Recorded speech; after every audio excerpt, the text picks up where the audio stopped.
This is Shannon from Avenger of Blood, and you're watching Poppitt's Corner. Turn it up. What is going on, everyone? Welcome to another edition of Poppitt's Corner, episode 32. One of those numbers. I don't know. You've already done 32, 31 of these? Yeah, 31 or 32 of them. Hey, question: And, the camera's kind of dark. Is everything okay there? Or? Yeah, no, that's just to save on battery power. Gotcha. Because Okay, if we're doing like a 2-hour fucking podcast, Me my being battery tends to die. So that's me being a producer. Sorry about that. no, it's all no, dude. I'm glad that somebody pays attention. You know, Awesome. But I'd like to welcome the legendary, seriously, dude, like defining LA fucking metal. I can't think of a better person to represent like the LA spirit than Mr. Steve Gaines. Wow, thanks. That's high praise. Thanks for fucking coming on the show, man. I appreciate it. Awesome. I appreciate that, but that's way too high a praise. I don't know. See, to me, like if I ever needed info on LA metal, it's definitely Steve. Like, because I'm old. No. Well, that plays a part in it, but it's saying like because you were there, like you're a prime, candidate or whatever for that specific scene. So it's very nice to have you here. I really appreciate it. Pretty much the basis of the show is I'm going to go through your entire discography, and then we can shoot the shit afterwards. And but I want to let's do it. Showcase on why I want to give the people a reason why you're here. Okay. Like why they should actually give a shit about you. This is the platform, and this is what I'm trying to showcase. So, are you ready, sir? I am ready. Let's do this. All right.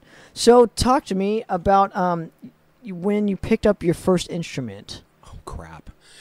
Okay, long story. I don't know if anybody really knows this. My dad's a preacher. Okay. So, I grew up in a church, and Mom was always the one. She would sub on piano. She would sub on organ. She would lead choirs and stuff like that when the other choir directors weren't there. All of us kids, my two sisters, my brother, who everybody knows who my brother is, of course, as well myself, we were a very, very musical family. So I must have been about age 3 or 4 when I first got into a church choir. In other words, got in front of a crowd and sang. So, and I'm 54 now, so it's 50 years of being on stage. That's crazy. It is. It's nuts. But you learn at that point in time that if you get on a stage, you better have something to say. Otherwise, people are just going to stare at you until you shrink and go away. There you go. Now, what was the experience like at 4? Oh, God, I don't remember. It was. I think it was probably a Christmas something or other, and you get a bunch of cute little kids from the nursery, and they get to sing some Christmas song like Jingle Bells or whatever. And it was something like that, but it was that thing of being in front of a crowd. I can still, as I'm sitting here talking about it, I can picture the expression on their faces, where I was standing in the church, people in the pews out there. It's weird. I can totally remember that. But you can't remember the feeling you got from that specific performance? Oh, I remember the feeling. That's what I'm sorry. The feeling was, wow, hey, this is kind of cool. And it's, how come not everybody else does this? And there was that, and it was kind of like, okay, there's something here, and then it gradually that grows from there. Now, when you picked, so what was the first instrument that you picked up? I'm sorry. Actually, the first instrument I picked up was guitar. Okay. And I might have been 6, 7, 8 years old, thereabouts, somewhere where. Here's where it comes from. I'm old enough that I was alive when the Monkees were still on TV. Okay. I watch that show all the time. Sure, too. But show. It is what it is. But by the same token, this whole idea that, wow, rock and roll, look at this. That was my first introduction to it. And then my sisters, who were older than me, had Beatles records and all of that. So it was always this kind of thing to me. It's like, you watch the Monkees on TV and you see people playing guitars with those weird points on them, which I look at now, it's a Gretsch country gentleman. How weird can it be? But you look at that and you think to yourself, this is cool. And they're making music together and people are happy. And I wonder, there's something there. You don't know that it's going to grow to anything at that point. But I wanted to play guitar, and by the time I started taking lessons at about age 7 or 8, I was terrible. And I probably you're 7 or 8, right? And I didn't have the discipline. I learned just enough to know where notes were and stuff like that, but I didn't have the discipline to practice. So I stopped, and then it became one of these things of, hey, every band needs a singer, and because I've been singing in church choirs, that's where that went. Okay. So then after, I guess, picking up the guitar, right, what was kind of the first rock band outside of the Monkees that you kind of like just said, I want to be like that guy? Here's where it was. My sisters, once again, brought home 2 records that changed my life. One of them was Led Zeppelin II. And, of course, you're listening to A Whole Lot of Love. And listen to that riff, whatever, and of course all the chaos going in. And that's the first middle. track like on the record, I think, right? It is. It's the lead-off track. What was it, album, 1970? Yes. So I'm 5 years old. Zeppelin I and Zeppelin II, I think, came out the same year. 69 and 70, I think. Yeah, with like a year apart. But. Right about there. But at any rate, so that left a shock on me. The one that got me was my sister Deborah. She brought home Black Sabbath's Master of Reality, 1971. I'm 6 years old. And the first thing I remember is the coughing at the beginning of Sweet Leaf and going into this, like, this is music like I've never heard. And the following song, which is After Forever, changed everything. There was just something about to this day, and it's funny, I'm chilling, I'm actually goosebumping right now. I know, and it's actually really hot, so it's getting warm. It's summertime in California. But yeah, it was Master, what do you call it? I'm sorry. Master of Reality. Yeah, it was After Forever, and that song changed my life. Then going through Embryo into Children of the Grave, everything in my life changed. It's like, I didn't know what a Tony Iommi was, but it's like, he's playing guitar differently than everybody, including Jimmy Page, and that's where it all went from there. It started with Black Sabbath.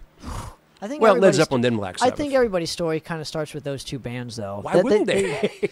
Well, especially if you're into like the heavy, extreme metal scene or whatever. Sure. They always start with Sabbath and stuff. Right. But okay, so after discovering these two records, right? When did you pick up the guitar? Like, when did you actually buy your first guitar? Do you remember what it was?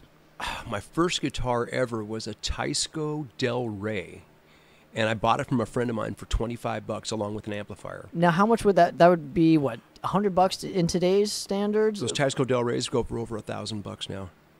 It's amazing. But I mean, $25 would be right. What? I don't know what the currency is like. Truth be told, it was probably about $100 guitar. Okay. To be and that was a lot very entry level, and of course it came with an amp too.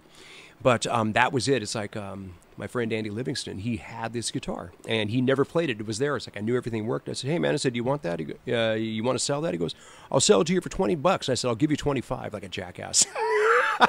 But I got it, and that changed everything. Then my brother, electric guitar, walked into the house, and he let me play it. And then he took off, and he ran with it. So both me and my brother just took off and started getting into rock bands. And so rad. That's where it started. And then having this, being surrounded by music our entire lives. I should also say, the whole family. I mean, whenever Christmas would roll around, when we were all still living at home before my sisters got married and whatever, at Christmas time, there was this thing that somehow developed where it was sing a song for your dinner. And everybody that was there had to do something. We got into these gigantic-ass productions of Christmas songs. We stopped doing it one year when everybody showed up once again doing Jingle Bells. It's like, okay, we're done with this. But it was some serious business. And that in my house growing up, you had to play music or everybody just did. In fact, my dad, my mom, both of my sisters, and of course my brother have all released albums. Really? Yeah. Now, can you give me some of the groups they were in? Sure. Well, I mean, I'm going to minimize that. Because now I want to go look it up. So. You're not going to be able to find them, unfortunately. They were records that were done through college, like my dad in a barbershop quartet. That's so rad, singing, dude. What did he sing? He sang tenor, I believe it was. And, his voice jumps out. It's on check this out. It's on a 78 made out of glass. It plays from the inside out. If you drop the needle at the label, and it plays all the way out to the outside. Wow. I don't know whatever happened to that, if he still has it, if it's broken, whatever. But so Dad did records. He did a bunch of them. Mom was always playing piano on different things for, like I said, the church choirs, whatever. My sisters were in bands or church productions, or they were in. It wasn't necessarily Glee Club. It was like a high-end Glee Club at school, where they would do Broadway productions of songs. And they're singing on these things. They're taking solos. I'm going, my God, everybody's done albums. And, of course, my brother's history is everybody well knows it. And there's a couple of questions I have on your Broham later on. Sure, yeah, we'll get that. That's why I'm saving them. That's why that's why we're... Love you, Tim, but we'll talk a little later. Yeah. So you get your first instrument, right? Right. Now, when did you decide, I want to actually play in a band? And what was the reasoning for it? Did you want to feel accepted? Did you want to just play music because your family was just playing music, or? Okay, I can actually steer back to before the guitar. I can recall as a youngster, we go on family vacations, whatever. I would actually sit down, bored, because kids get bored real quick. There's nothing on TV. You can't go to the beach or whatever the hell. So I'm sitting there and I'm actually putting together music started running through my head. I actually started placing songs together. I one day would love to record all of those because now that I know what I think I know what I'm doing. All those original early songs. You might need a couple more years, Steve. Right, like 3 or 4 or 5 of them or whatever. So we were writing those. I was sitting there just putting songs together, writing them. I mean, I can actually still hear the music. I can still hear the melody, the lyrics, everything. Mm-hmm. What had happened with me, I didn't necessarily have to play guitar. I didn't have to sing. I wrote. And that's what it was for me. You can't, there's some people I think that get into bands because they want to be accepted. For me, it wasn't that. It's like, I got all this shit going on in my head. I've got to get this out somehow. So you needed a creative outlet, yes, kind of thing. Yes. Like how people like to draw. You needed that, right, kind of that same thing. And very early on, it was writing music and lyrics. And that's where it comes from. It's a sickness. But it's a good kind of sickness. I mean, it's better than doing a bunch of drugs and alcohol to have to feel like you need to fill a void or sure, whatever. You have music, so it's like completely. I mean, it's like a healthier kind of way, sure, right? You don't have to have alcohol to fucking feel that same fucking high. No, absolutely not. In fact, I haven't had a drink in almost, Jesus Christ, since 1991. I know we were talking about the year I was born, so pretty much. You got it. So as long as you've been alive, I haven't had something to drink. That's crazy. Water, coffee. It's crazy. But so what was the first I guess musical endeavor that you did with your friends, or was it during high school or elementary school even? Wow. My buddy Andy, the same guy, the guy that sold me the guitar, he started getting into drums. That's why he gave up on the guitar, and he wanted to be a drummer. He had this thing of it might have been Kiss that he saw, I don't know, or something, but same thing. He had older sisters, and they had all the rock records, so we were just inundated with this stuff. He wanted to play drums, and he ended up getting this Premier set of Premier drums. Keith Moon plays them, dude, so these are great, But of course, and so immediately I had a guitar, and of course I had upgraded, gotten a better guitar, better amp by that point in time. We'd get together and try and play songs, and they were terrible, but that was it. And people would be coming over, they'd be hanging out in his jam room, and we'd be playing these songs. We were terrible. It was like that episode of what the hell is this? Kevin Arnold. What's the show called? Kevin Arnold from the '60s. Not Growing Pains. Kevin, not Roseanne. Help me here. No. Kevin Arnold, wasn't that from fucking Wonder Years? Wonder Years. There you go. Thank you. Yeah, okay. It was like that episode 60s. when it was based in the '60s, but I don't think it's a '60s TV show. It's not. But I always thought it was, but it's not. It's based in the '60s. Based in the '60s, and there's an episode where there's some guy at school that shows him. If anybody's ever heard this, look up the episode where Kevin Arnold plays guitar for the first time. I don't know if you've ever seen it. I've never seen it. Dude, look it up on YouTube, and it's like a window into your life. It's exactly what it is. Older guy has a Strat, right? Right. Brings Kevin over to his house, puts his hand in position to play an A bar chord. Now strum it. Bang, and he hits that note, and it's like you hear angels sing and the spotlight's going. It's one of the greatest things you've ever seen. It's like a euphoric fucking feeling. Exactly. And it documents this whole thing about getting into a band and blah, blah, blah. And it was very much that. So we would have people come over. They were terrible. They'd get bored. But, start realizing, I'm creating this. I don't want to play songs by Black Sabbath or The Who or whomever. It's a good starting point, but it's not the end point. Yeah, and then there's more and more the creative stuff happens, and you start getting into bands and you start playing. The first real serious band, believe it or not, after playing with a bunch of kids in school and whatever, was a band called Rampage. Okay. This was 1979, and the band members... Give you a window in time here. The band members were consisted of Chris Moore, who plays drums, who's just done the he's still in the process of touring right now with the I can't think of the name of the movie. Chris, I'm sorry, I'm fading here, but fantastic drummer. He later came in and played with Bloodlust for a little while.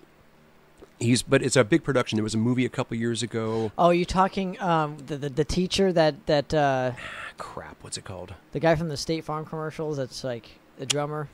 Doggone it, man! I can't remember to save my life, and I'm fading here, Chris. If I'm gonna when I see this posted, I'm gonna actually give you the plug, so that we can actually hype the project you're in. But anyway, Chris Moore playing drums, and the bass player was a guy named Dennis Soboleski. Now, Dennis Soboleski is best known as Michael Anthony's youngest brother. Wow! So immediately, here I am at what I'm at the age. I'm 14 at the time, and you're going from playing in bedrooms to all of a sudden you're listening to Van Halen do albums. And talk about level jumping that quick.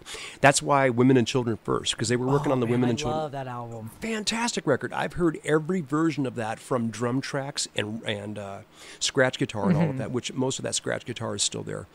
But hearing, this is how albums are built, and then lyrics laid over, then very little overdubs, but that whole thing put together. I can tell you how songs were chopped up and in different arrangement. But Women and Children First, that was around that point in time. So that was 1980, dude. 1980, yeah, but they're putting this together in the tail end of 79, beginning of 80. And wow, my God, what an amazing thing. I love that record, man. It's my favorite Van Halen record, probably because of getting to hear it being done, but also look at the songs, for Christ's sake. So you're going from starting to all of a sudden, this is what the big time does. And then you starting to be, through Dennis, I became aware of a band called the Scorpions, who had just released Tokyo tapes the year before. Love Drive wasn't even out yet. Right. So 1978, and then my brother at the same time, and this ties into the early Priest band that I'm into, played with a guy in our garage. He played with different people. One band he played with was a band called Visions, which had Rocky Rockwell, who's the guitar player for Tyrant. Okay. Okay, they're playing in our garage. Is it the Tyrant that was on Metal Massacre? Metal Massacre and Metal Blade, yeah. The May brothers, Rocky Rockwell, and who was the drummer? Rob Roy, I guess it was. Yeah, Rob. So at any rate, and we played with them in Germany a few years back. That was hilarious, man. We had such a great time with those guys because we were reminiscing what it was like to grow up in the San Gabriel Valley in the 70s. So you kind of need to have those conversations again with people. It's funny. Good to reminisce, right? I don't want to get off track here, but I got to tell the story while it's. You have to get off track. That's what the show's about. That's what it's all about. So we're playing. Abattoir's playing the Keep It True Festival in 2009. It's already 10 years ago. My gosh. So this was the reunion. Correct. Yeah, this is the one. So we're over in Europe, and we know that a bunch of bands from LA are playing. And the bands are Ruthless is one of them. Uh-huh. Tyrant is another one of them. God dang it, there's at least one more. But the other co-headlining band the night we played was Lizzie Borden. Now, this ties into the Metal Blade. All those bands had a Metal Blade tie-in, including... I love Lizzie Borden. I think it's a great band. They are a great band. But they got the lion's share of attention from Metal Blade Records. So there was a lot of tension back in the day. And when we all got together over in Europe, immediately it's like, come on, bygones are bygones, let's all be pals. But the tension was immediately there with the Lizzie Borden guys. They put us all in one big dressing room. They took over one section and closed the door. So it was funny because right off the bat, here we are again. We're all kids along Rosemead Boulevard, and we're all yelling and screaming at the assholes from the other side of the town. Some things just never change. Lizzie Borden was fantastic that night. They really were. But it was just funny how that tension still remains. It does. Anyway, back to what we were talking about. Though. Yeah. It really shouldn't. It shouldn't. So much has gone, so much water under the bridge. And I like the fact that everybody can get along now as opposed to being competitive. You want to be competitive. You want to be better than the other bands. But not if you can hold your own.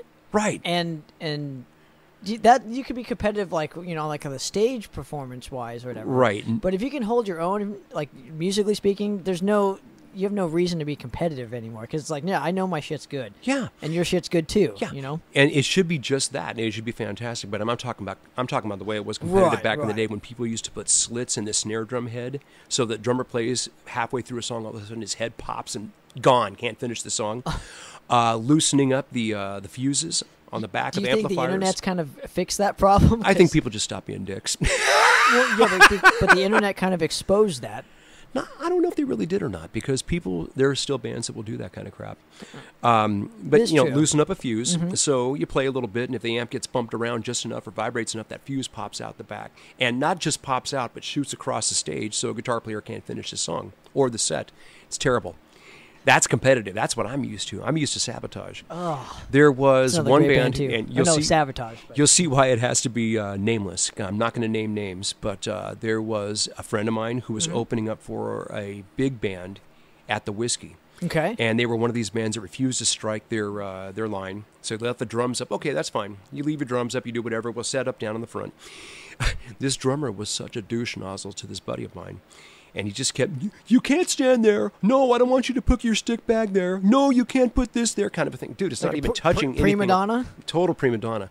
So my buddy, who shall remain nameless, goes upstairs at the Whiskey, and he's this kind of guy. He's from the days when we used to sabotage one another. He goes upstairs to the bathroom in the Whiskey, and I don't know what he had for supper. It doesn't necessarily matter. But let's just say the paperwork after he was done in the bathroom, he brought it down with him before he went on stage. And he got up behind the drummer's kit while the house lights were down and wiped crap all over this guy's drums and just waited for the moment. So he plays his set, whatever he does. He walks away, breaks down his drums, whatever, and he goes up to the balcony and just watches this guy sit down at his drums. And suddenly realize he's surrounded by smeared shit. I had nothing to do with this. I wasn't involved. This is secondhand information. But that's what I'm talking about. That's fucking awesome. That's when people used to screw with each other and sabotage. And this was a throwback. This is like, okay, youngster, this is what we used to do. Beautiful story. So he was surrounded by how he treated people like shit. Very much so. It's funny. It's funny as fuck, dude. He had to play the show. What's he going to do? We got to clean my drums. Fuck, dude. I can't even imagine the smell, though, of playing. Right. And you're trying to get your breath. You've been on the stage at the Whiskeys. You're trying to catch your breath. You're right. And it's hot up there. And it's summertime. God, yes. So. And there's especially when there's like tons of people in that place. Yeah, all the body heat mixed with the lights. And if I'm not mistaken, it was a sold-out show. And anyway, great story. I love stories like this, man. When did this happen? A couple of years ago? Probably 2006, 2007. Oh, my God. It's been a while. So, and I think that band is no longer playing. But it is what it is, right? There you go. I don't think that guy will ever do that again. So after... Yes, let's get back on track. After you... we're going to go back to when you were jamming, and I think we're talking about Priest. Like somebody bring in a Priest record or something? Exactly. So my brother was playing in the garage with this guy named Brian McKinley. Okay. Now, Brian McKinley went to high school with the guy who was playing guitar in early Priest now, John Biederbach.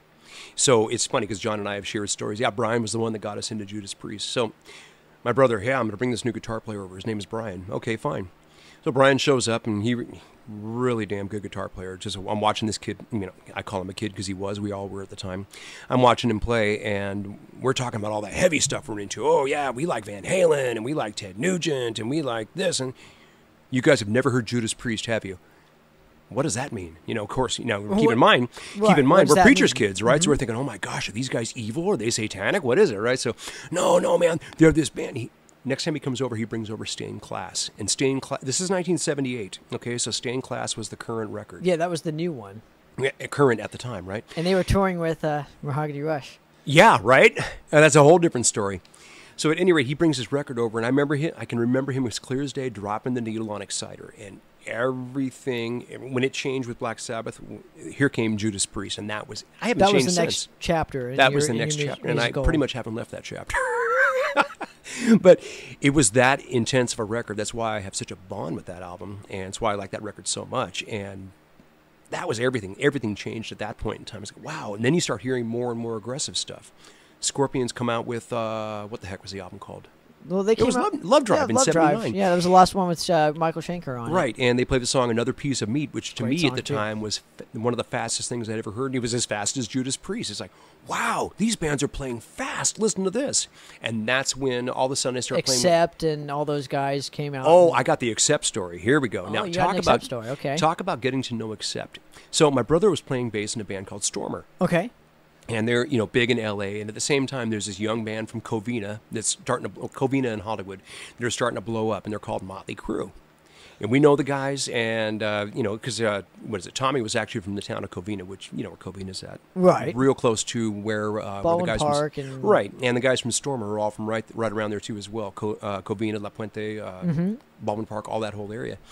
So there's a bond, a kinship, whatever. So I start seeing this band Motley Crue playing in places like Pookie's, which is about as big as your garage, maybe a little bit bigger. Okay. And you're watching something special. So anyway, one day Stormer and Motley Crue were going to play together, and Motley has just signed to Elektra Records. The Too Fast for Love album was already out. Okay. So they have just released that by themselves, and then they got signed to Elektra, and it's going to be reissued, and then they're going to start working on Shout at the Devil. Yes. So, okay. So there was this show that was going to happen. It was Stormer and Motley Crue together, and I had to give somebody in Stormer a ride. My brother wasn't available. Hey, can you give me a ride? I need to go over to Tommy Lee's house, and we need to, That's cool. Get approvals for flyers or get a logo or something. Okay, fine. Well, we knew him. Nice guy, whatever. Well, I thought I knew him. This kind of weighs into the story. So it's like 1 o'clock. It's like 1:30 here in the afternoon, kind of like it is right now. We're knocking on the door, and then finally Tommy comes and answers the door. and he's in his underwear. Shocking. He looks the same except for the haircut, right? He's string bean, 6'20", whatever the hell he is. And he comes downstairs and goes, "Oh, sorry, guys, I had a long night last night, but come on up to my bedroom." He goes back. We go back up to his bedroom. He starts laying down in bed because he's hungover, man. So we're standing here, and nice guy. We're talking. I'm thinking, this guy's really fucking cool. And anyway, the phone rings, and it's the guitar player for Stormer. It's Donnie Simmons. Donnie's one of my heroes. This guy, I could talk about him. How much tape you got? Put it that way. I could talk about this guy for hours. He was the first guitar god I think I ever met, where he's the guy who, it's like, this guy has the attitude. He was the party boy, could play blues all night long. White faded to yellow Les Paul custom with a 1970s Marshall stack and the tone. You know where I'm going, right? That kind of a guy. He had all of it, right? So anyway, we're sitting there, and Tom's on the phone, whatever, and he goes, "Okay, yeah. Well, there's a bunch of guys here. Yeah, I'll ask them. Okay, talk to you later. Bye." "Which one of you is Steve?" I raised my hand. He goes, "Donnie told me I'm supposed to play Accept for you." So he says, "Reach over there on that album rack, like right behind you, here where the records are." So, and he pulls out Accept's Breaker album, which was the current album, all right? So if this is all happening in real time, we made friends with these guys. They hadn't played. So Tommy Lee showed you Accept? Tommy Lee shows me Accept, and he's dropping the needle on the album, playing every song. "Dude, check this out. There's a song on the record called Down and Out." It's a great song. Yeah, you know. Yes. You hear the drum intro, right? And then you hear Udo clench his teeth. It's the same thing he did in the song Balls to the Wall. That's why when Balls to the Wall came out years later, he's doing his teeth again. Yeah! So anyway, so Tommy's playing. He goes, "Dude, listen, he's grinding his teeth. He's playing these songs." I'd never heard anything like the song Breaker, or for that matter, Son of a Bitch, or Kiss My Ass. Right, or the song Starlight. I'm listening. What the fuck is this? I had never heard a singer sing like that before. It's like, everything in this, my world is changing. I'm watching the colors of outside change and everything like that. So immediately we drop this guy off after we take care of whatever business. We shoot out to Tower Records in Hollywood. My buddy Scott buys off the Sunset, record. Right? The famous Tower Records. The Tower Records, because that's the only place that would have imports, right? He's got it. Oh, there's only one copy. Scott says, "I got it first. I'm buying it." So we go back to his house and listen to this album until hell freezes over. Invite over all of our friends. "Dude, you gotta hear this. This is incredible." Everything in the world is changing, right? So then we start hearing the story about, wow, Accept changed guitar players. Obviously Wolf is still in the band. Right. And they were changing other guitar players. They're having trouble with their label, but they're working on a new record. It's supposed to be the best thing they ever did. That album ends up becoming Restless and Wild. So the same thing, my buddy Mike Gardner, and the three of us, myself, Mike, and Scott, pile back in the car, and we... We go back out to Tower Records once again. It's like, okay, it should be there. And we're looking in the Accept rack. There's nothing there. Mike, smart guy that he is, goes to the A rack, and there it is. Again, one copy. He buys it. We go back to his house. Now, imagine this, 1981, right? He drops it, and Mike had a pristine stereo system, right? And the thing was beautiful. He drops it. He puts the record on. He puts on the first song. And we start hearing it scratch. He goes, "Fuck, I bought a bad record. Listen to this thing scratch." And it starts off with... Because that's how it starts off. Starts off with Fast as a Shark. We about shit ourselves. We didn't call the metalheads. We called the punk rockers. It's like, "Dude, you guys need to come over and hear this." And that's when the walls, at least in my part, Arcadia, that's when the walls broke down. All of a sudden, the punks and the metalheads started getting along. It's like, we're doing the same fucking thing. This is real time. Is this kind of stuff you're hoping to get into?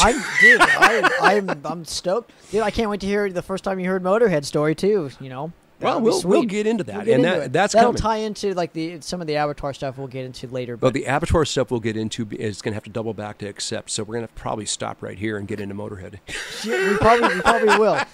Okay, so after I guess you heard all these bands, like what was the first band where you were playing around LA a lot? What were we called? It was the stupidest name. Why we came up with this name, I don't know. The band was called Virgin Leopard. Okay. Yeah, right. And so that sounds more of like a hair kind of band. Well, none of us had. Well, we couldn't have long hair at the time. We were all still young.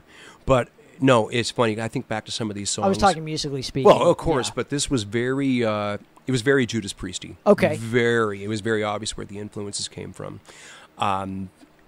Why we changed the name? I think the manager at the time said, "You need to change the name. Squire is stupid." Wait, but you guys had a manager? Oh yeah, it was just somebody. This is back in the day when people that couldn't play but had the gift of gab, would pick up the phone and they would make phone calls on your behalf and act like somebody. Did you read K.K. Downing's book? Not yet. Oh, okay, no, there's one section where they talk about this guy named Corky, who, when Priest was still a four-piece band, this guy Corky used to act like he was this big shot when he really wasn't.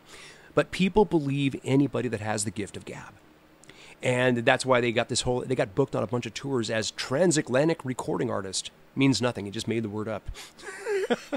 But people bought it, right? So, and it's anybody that could do this kind of stuff. He said, you need to change your name. That name's stupid. And besides, you change singers, because I joined this band with my buddy Andy once again. And he was the drummer of this band. Very, very Judas Priest-like. It was very... And the band imploded for stupid reasons. We were high school kids. I think somebody was banging somebody else's girlfriend, and that was that. Of course. Shocker, in the 80s, right? That probably happened all the time, right? Of course.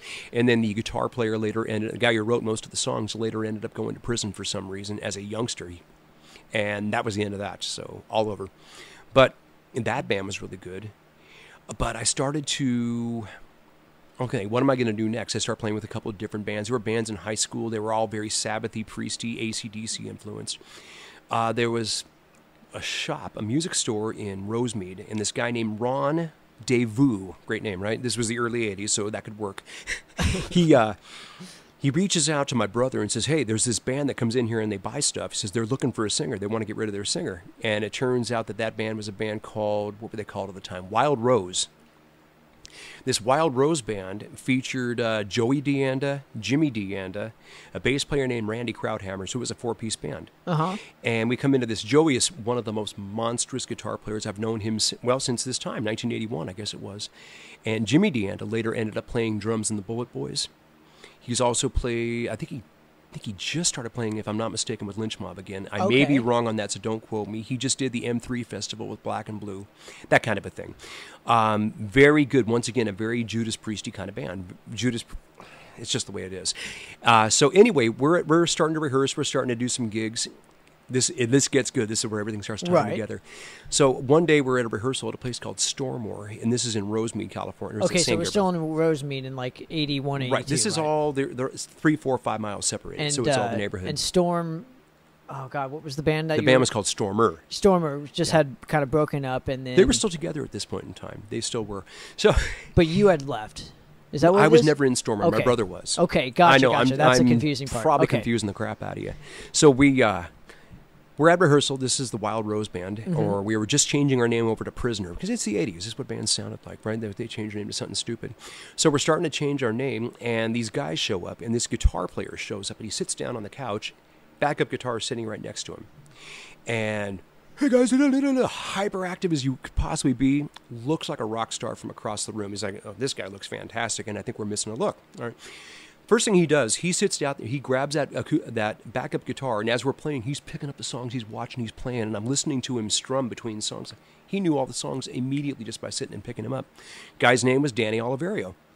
1981, 1982. Okay. He'll be in exactly. A lot this. And he'll big shout out to Dan. Dan. Right, he picked by up, the way. Now this backup guitar, by the way, was just another BC Rich Mockingbird from the 70s. Right. Oh, let me play this. And Dan's like a fucking 6 foot something guy too. He's a tall guy, dude. He's a tall guy, and he at the time.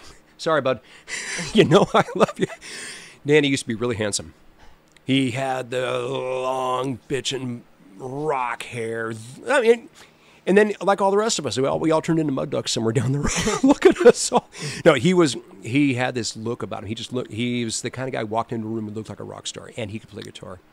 And then we became a 5-piece. So you got the DeAnda brothers, you got Danny, you got this bass player named Randy he had the gift of gab. This guy could talk anybody into anything. I watched him buy an Ampeg SVT. The guy was asking $500 for it. He walked out of it paying $100 for it. Wow. And those amps, as you know now, are $2,500. It's like, how in the hell did you finagle? He said, I just figured I could talk him out of it. And the guy was happy with the $100 bill. Anyway, that kind of thing. This is a different time, man. Things have changed so dramatically. Right. So Prisoner runs its course. And at the same time, Prisoner. So there was a band name. Right. That was Wild Rose became Prisoner. Gotcha. That was these guys. And I was the first band you were in. I was referring to was Virgin Leopard. Yeah, right. That's the band I was trying. So you would just I was right. Trying They to paint broke that up picture. because the guitar player went to jail. Right. So and then I ended up early in this '80s, band. and then Wild Rose came out.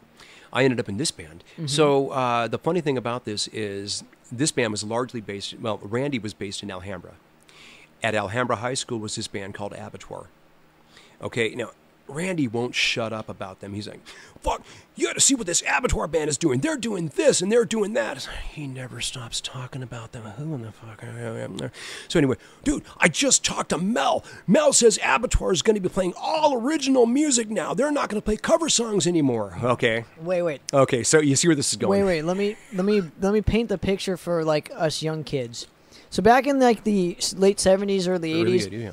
I've read a couple music books, so I kind of know some little things. Sure. A club would not book a band if you had all original material. That is correct. The club wanted bands to have cover songs, so people would go there and obviously just drink and not even. They want to hear songs they recognize, not who the hell is this. Right. And they want to sell alcohol. In the early 80s, that was kind of a big deal if you were a band that played all original. So obviously nowadays it's a different story. But man, that was a conscious decision at that point in time. No, we're not going to play anybody else's stuff. We're playing all originals. So we Prisoner at the time was playing almost all originals. I think we played, shocker, a Priest song. I think we played Tyrant. I think we played, a couple of cover songs. But anyway, he won't shut up, and he's talking about this. He goes, dude, they're playing at the Ice House. And I looked at him. It's clear as day. The Ice House in Pasadena, which is a comedy place. They used to do bands on Monday nights. Okay. So anyway, he won't shut up about them. Somewhere there's a rehearsal tape, and I used to have it, where I actually turn to Randy, and I hear myself say, who the fuck is this Abattoir band, and why won't you shut up about them? All right? So anyway, I go... And this is where the Accept story is going to tie back in. I go see them play, and I walk into the Ice House, and I had never seen anything like this. First of all, the room's packed because they brought all their friends down. But as I'm going through the room, the first person I see, now keep in mind that Motley Crue's Too Fast for Love had just been reissued, so the pictures of Nikki Sixx wearing that spike thing, playing the BC Rich, was it a Warlock? Yes. Okay, he was playing a Warlock, right? The white. No, it was black. White or black? It was black, right? So he's playing this black Warlock. So I walk in and I see this bass player who happened to be Mel, right? Looked like, dare I say this, looked like an evil version of Nikki Sixx. He looked like this, like the evil satanic version. He had stuff written all over his arm. Turns out I know where that came from later.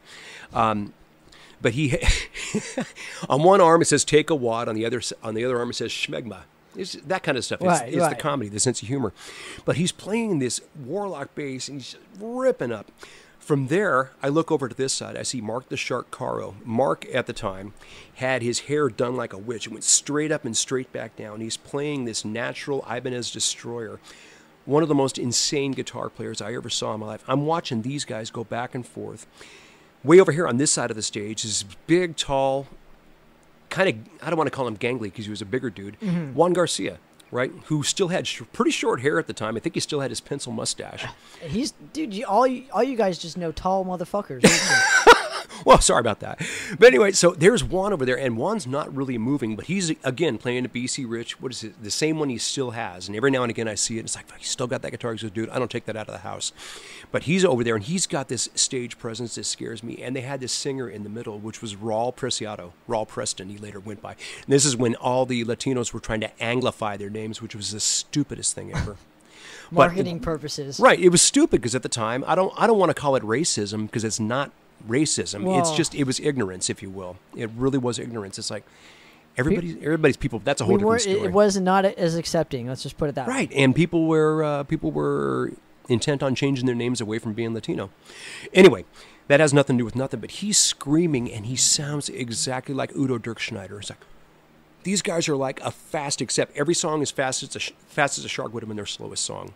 And I'm watching this. I'm going, holy crap. And it's like, okay, so now I see what Randy's talking about. These guys are good. And Raul makes the mistake of saying, hey, we're having an after party at our rehearsal place, such and such. It's on Valley Boulevard, the corner of Valley and 6th in Alhambra. So I leave the Ice House, go down to their after party, and I meet the guys. And I introduce myself to each one of them. Hi, yeah, such and such, whatever. I talked to Raul, and Raul was like, yeah, he said, yeah, dude, you got a crazy voice. You sound like good. Because I don't really like what I'm doing. I said, what do you mean? He goes, it's just, this is not what I want to do. So immediately in the back of my head, I'm thinking, he's going to leave. He's going to quit this band. This band is this good. And me, like an idiot, I think, I'm good enough to do this job. So it carries on for a couple of months, and then Raul finally quits.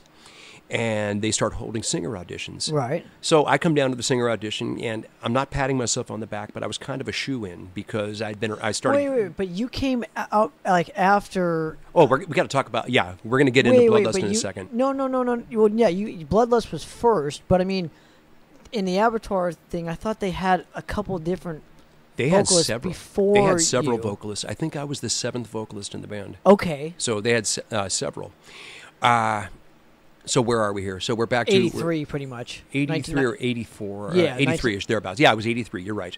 So I'm talking, and Raul's going to quit. I'm thinking, okay, fine. So he does quit a few months later, and I go audition. I thought I had a shoe in. Yes, I'm getting the second call back. I'm singing again. All of a sudden, he has this guy that he finds, and it's John Cyrus. Right? Now, John Cyrus, who I'm not going to get into my personal things with him. You're shaking your head, so you... I know. I've already seen all the documentations. Right. All the live videos, all the interviews, anything that's come out in the past year. If you guys followed that whole shit show, well, you probably already know where I'm going with this. Let's just put it this way. I'm trying to be nice here. I'm trying to be nice here too, but almost everything that happened to John, he did to himself. I'm just going to leave it at that. This is the guy has a gift, doesn't realize it and can't. That's why I just stick to the records. I don't care. Right. So anyway, so all of a sudden John Cyrus gets into the band because he tells the guys that he was the singer for the band Scepter or Spectre, whatever they were called. They were on Metal Massacre 4 as well. No. Massacre 3. He was actually the guitar player. He wasn't the singer. But he told everybody he was the singer. He's like, listen to this guy. And that singer had this incredibly high voice. And, it's like, oh, fuck. Okay, I can't beat this guy. So then John gets into the band, and and it's like, oh, that's not the same singer. He was a guitar player. So anyway, so John's in the band for a little bit, and I get all disillusioned. I figured, oh, okay, fine. I'm going to go find something else. I want to do something like they do because I'm tired of playing this kind of like lightweight stuff. I want to get into something heavier. Right. I go to Pooh-Bah Records in Pasadena, and there's a sign up on the bulletin board. This is back in the days when there were bulletin boards, guys. Push pins, pieces of paper. Dude, I used to do that in the early 2000s to find bandmates, so I know exactly what you're talking about. And it said, European-influenced heavy metal band looking for vocalists. Don't let this rinky-dink ad fool you. We are serious. If you're into Sabbath, Priest, Iron Maiden, and Accept, give us a call. Boom. What am I going to do? So you're going to give them a call. Me being the arrogant guy that I am, I didn't just take one of the numbers. I took the whole damn flyer. So nobody else. Oh, so you didn't want anybody else to get the job, dude. And walked in and got the gig, just like that. And suddenly Bloodlust was formed. And that was with Earl Mendenhall, Anthony Romero, Sandy, who's now playing in Ruthless, and got a drummer named Mark Cuestas, who was the first one that I dealt with, who was from El Sereno or Lincoln Heights and the whole northeast Los Angeles area, where there's something in the water there. They're the greatest drummers on earth. They really are, in that 20 square miles, whatever it is. Anyway, short story long. So we start doing the Bloodlust thing, and it turns out John's not working out. At the same time, Bloodlust is starting to happen. We play this show at Madame Wong's in Chinatown. Now that's the famous that's the famous venue that nobody can fucking think of. That's like a Chinese food place. Yeah. It was in Chinatown, yeah, upstairs in Chinatown. Who's the lady that ran that place? Oh, God, I don't remember her name, but it was called Madame Wong's. Famous in like the whole L.A. community that nobody talks about. There was Madame Wong's West and Madame Wong's Chinatown. There was one that was in, I don't want to say Santa Monica, but in West L.A. someplace. I forget where. So we play at this show, and this lineup, this is where I realized I'm out of my league. This lineup, the band that came on after us is Beowulf. And Beowulf at the time sounded... Yes, they were fresh out of Venice. Fucking Venice, speed actually, metal. yeah. Venice. And they sounded exactly like Motorhead. We got our asses handed to us. What's worse... Dale's a good guy. Shout out to Dale. Yeah. What's worse is that the headlining band who just released Show No Mercy was Slayer. And me, like an idiot... They come walking in the room, and and I'm looking at the guys, and hey, aren't you guys going to put your makeup on? I had no idea that, very famously a couple of weeks prior, they went up to play in the Bay Area, and they had the makeup wiped off while they were on stage by Paul Bailoff. Apparently, that's a true story. I mean, if anybody can corroborate that, we've all heard that to be a true story. But they stopped wearing makeup after San Francisco. Yeah, I'm sure Andy Ford will just tell us that 50,000 times. Oh, Andy, I was there. Have we ever talked? Yeah, Andy was there, I'm sure. Even if he wasn't there, he was there. He might have been in the Navy at the time. But big shout out to Andy Ford. We love you, dude. But so anyway, Slayer hands us our ass. And that's the first time. And there weren't that many people there, whatever. But unbeknownst to anybody at that show, I had a fever of 104. And so, we have a show, so I'm going to play. I'm sicker than a fucking dog, and I had no idea we were actually showcasing for Road Racer Records at the time. So Case Wessels, the president of Road Racer Records, shows up and says, great band, get rid of your singer. So instead of the band backing me up, they shit-canned me. Bounced me out of Bloodlust. Wow. And I'm thinking, dude, I was sicker than a fucking dog. Okay, fine. Yeah, there's no use fighting. So me, like an idiot, looking for sympathy, I reach out to my buddy Mark Caro. I said, hey, Mark, I said, do you know any bands looking for a singer? I said, because, I'm no longer with Bloodlust. I said, they let me go because of it. And I explained the story. He goes, dude, and he says, we're auditioning singers right now. He says, John just quit. Okay, so later on that day, I'm down there and I'm auditioning. And once again, I'm in the door. I've got the fucking gigs for a second time. Juan, on the other hand, finds this singer. He and the drummer at the time, a guy named Robert Pollock, who went by the name of Robert Dangerwayne. They found this drummer at a 7-Eleven in Monterey Park. They found this singer at a 7-Eleven in Monterey Park. This guy is just the most insane-looking person you've ever seen in your life. Lived in the house next door to the 7-Eleven. And they decided to hang out with him. Dude, this is going to be our singer. This is our singer. This is our singer. So I had the gig. I'm writing lyrics with them, and all of a sudden, we got to talk. We're going to have Rich be our singer. So I'm bounced out once just again. A crushing blow. Crushing blow, but his resiliency starts getting built up here. This is what happens. This is what a lot of people don't understand. It's like a lot of other people would have just gone away. Oh, fuck, I'm not going to be in a band anymore. I'm going to get a job at a gas station or whatever the hell. So, am I rambling on? Holy crap. You're good. No, keep going. So we get into, help me here. I get bounced out of that, and Bloodlust calls me, Earl calls me, because dude, he says, we realized we made a mistake. He said, we want to have you as a singer because it turns out that Road Racer didn't want the band after all. They just wanted to see if the band would respond to their direction. Oh. This is the way labels used to be. So, I've got a chip on my shoulder, but I go back to Bloodlust. And the chip on my shoulder is probably the worst thing that ever happened because my relationship with them, while it was strained already, very strained, and even to this day remains strained, even though I've been back in the band a handful of times. And you went back after that their first record came out, right? And obviously, I'll get into that stuff. Yeah, so we start putting together songs. Say, look, guys, we need to get a lot heavier. We got to get away from this majestic Black Sabbath-y Ronnie James Dio thing and get into being in a heavier thing because that's where music is going. They start going that way. We put all the lyrics and music together for what became the Guilty as Sin album. So when you see on Bloodlust Guilty as Sin album lyrics written by Bloodlust, me. They gave me credit without giving me credit. And somewhere on those master tapes you can actually hear me singing because I gave guide tracks to the singer that came in. But here's what happened. So Abattoir at the same time goes into the studio with this rich guy. And this pissed me off because that's when they finally listened to him sing. The same thing they told me with John Cyrus. We finally heard his voice when he sang, when he recorded. Are you guys just hiring people without listening to him?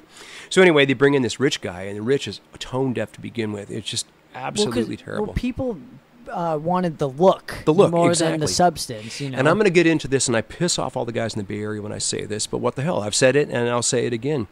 Paul Bailoff ruined lead vocals. Oh, I think he's the greatest fucking exactly. metal frontman ever. But here's the thing. He's the greatest metal frontman ever, but he made it okay for singers to not have to sing on key. He's the one that created Cookie Monster. He made it okay. Yeah! Right. He made it okay, and that's great. It worked for Paul. Paul was fantastic. It worked for what he was doing. Everybody that came behind him, hey, I don't have to be, look, Paul's not good, and he's incredible. Everybody loves him. And that's when the era of the bad singers started happening. I can't not be on key. I've got to be on key. I can't do Cookie Monster. It kills me. Anyway, different story. Even though later on in your career, you had some of that in there. But if you listen, everything is a chosen note. I know. It's just I can't do it.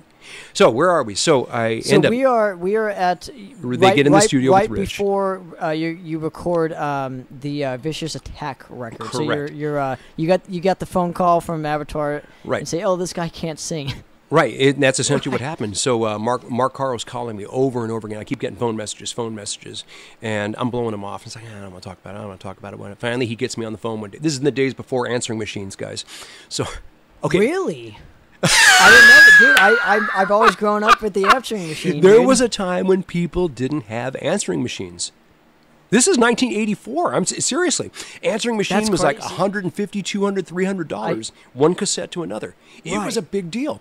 So finally, I pick up the phone one day and say, shit, it's Mark. Okay, what am I going to do? So I start talking. Dude, he says, we want you to come be in the band. And I said, Mark, we've been down this road too many times. And no, he goes, listen, man. He says, we finally heard Rich. We recorded with him. He says, he's not good. I said, I could have told you that. He says, and he's this and that. And the other one. He says, come on. So, okay, look, I'll get together. I'll meet with you. We'll talk. And they played the tape for me. And I'm sorry, the recording, 2 songs. Do you have it? I don't have a copy of it. I imagine somebody does somewhere, whether Juan has it or Mark has it or maybe Mel has it someplace. But there's actually a recording someplace. Maybe Rico, the old manager, has it. There's actually a recording someplace of Rich singing a song called Stronger Than Satan, which later became Stronger Than Evil, of course. Mutilated bodies left to decay. Rotted smell of death, drink stronger every day. Sounds like a gum commercial. Tone deaf like a motherfucker. It was horrid. I started feeling bad. So I'm thinking... At that point, it's like, okay, now I... Well, no, then I feel bad because it's like, okay, they can't release this. This is terrible, and they're stuck with this guy. So I blow it off again. And they're signed to a label, right? Aren't no, they? We're getting into that. Oh, okay. This is still not happening. This is just a demo. 2 of the songs that ended up on Vicious Attack were actually these songs. So I'm losing my train of thought here. So I go back and I have another rehearsal with Bloodlust, and I forget what happened. Somebody showed up late and started an argument. I forget what it was. It was one of these, you know what, fuck this. So I get home from that rehearsal, and I call Mark. Hey, Mark, I said, you know what, on second thought, let me come down. I said, let's see what happens. So I came down and auditioned for a 3rd time. And then, okay, fine, give me a call. So by the time I got home, my phone was ringing as I'm walking in the door. He goes, hey, dude, he says, no more bullshit. The job's yours if you want it. And there it was. So ended up in Abattoir just like that. But your I earned the motherfucker. But your vocal style. So now that you talked about your influences, now it kind of goes full circle on how your vocal style was back in the mid or early 80s to mid 80s. Sure. Yeah, maybe you can kind of see that siren fucking just. At the time, I didn't realize what the limits of my voice were. I've told this story a million times. In fact, we probably talked about it. I thought that I could do anything Ronnie James Dio or Jeff Tate did. I really did. I said, oh, it's just high notes. I can hit the high notes. So what? Who gives a flying fuck? I don't have that. I can do it once every here and again. If I make a career out of it, I'm done. And people didn't dig it. I learned that the hard way. The analogy I always drew was from the 1995 NBA playoffs. And I love basketball. Basketball is a great metaphor for being in a band, kids. So you're looking at the 2 of the greatest centers that ever played in the 95 playoffs. Hakeem Olajuwon versus Shaquille O'Neal.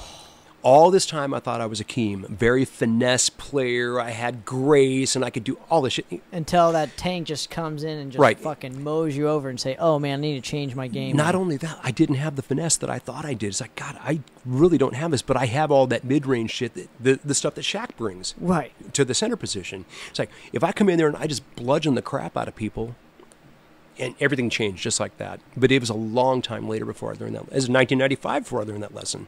That's still that 10-year gap. I mean, when you were doing walk me through. I guess like how was Abattoir signed before you guys went into the studio to record Vicious? No, this was actually just another demo because they did the demo with Rawl singing with Screams from the Grave and the song Vicious Attack. This was going to be another demo with a new singer to take and go shopping, and. Turns out that the guy that was producing it was a guy named Jay Jones, was a local guy, kind of a strange character, but we won't get into that. And when you say shopping, you mean like pretty much go to or mail all this tape out to all these labels and see which one wants to pick it up, if anyone. Exactly. Pick it up. Okay. So we did the recording. I did vocals on 3 songs. I did vocals on Stronger Than Evil, Don't Walk Alone, and Living in the Dead. And we didn't keep the version of Living in the Dead because it wasn't as good as the one we later recorded. But the 2 other songs ended up on the Vicious Attack album. Those are actually the demo songs. That's why people say, the album's just a demo you released. Well, no, not really. 2 songs were. The other 6 songs were recorded for the record. But, so we take this and we go see Brian Slagle because the band was already involved with Metal Blade. And Brian, here, let me listen to it. Of course, let me turn it up in my stereo in the other room. Right? So he turns it up. We're sitting in his living room listening to it. Me, like a typical idiot, I have to go use the restroom. I walk by and I realize he's dubbing the tape. He didn't do anything with it, but he's burning a copy for himself. So, okay, well, yeah, that's great, guys. I'll let you know. By the time we got back to the following day, Jay Jones walked in and said, hey, Important has a distribution deal on the table. This is Important Records. Right. And he says, not only this is worldwide. He said it has to do with Music for Nations in Europe and whatever.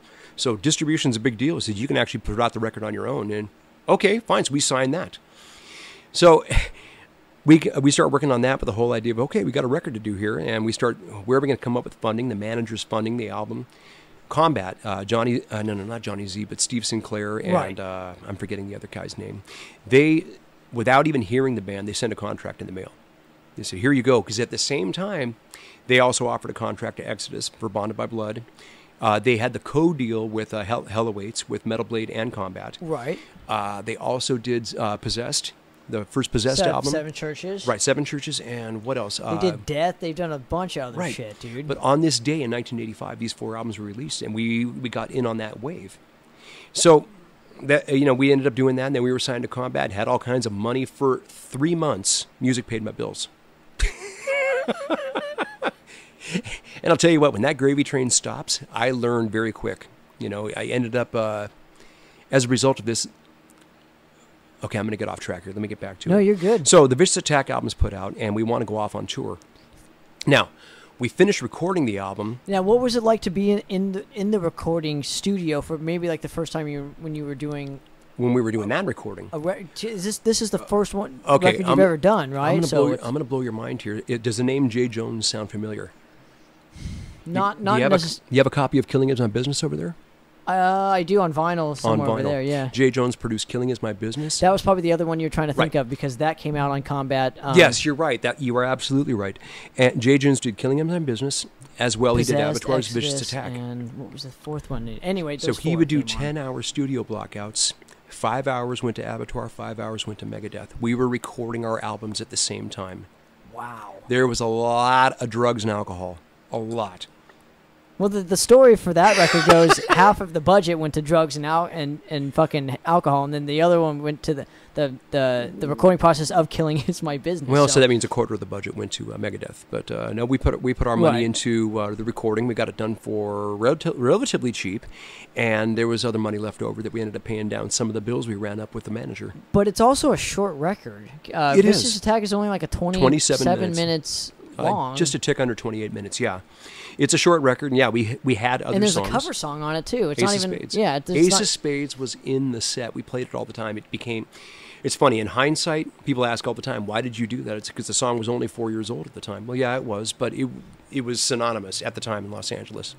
And those Abattoir shows were insane back in the day. My God. And let's not forget, Motorhead inspired literally every LA band. Everybody, yes.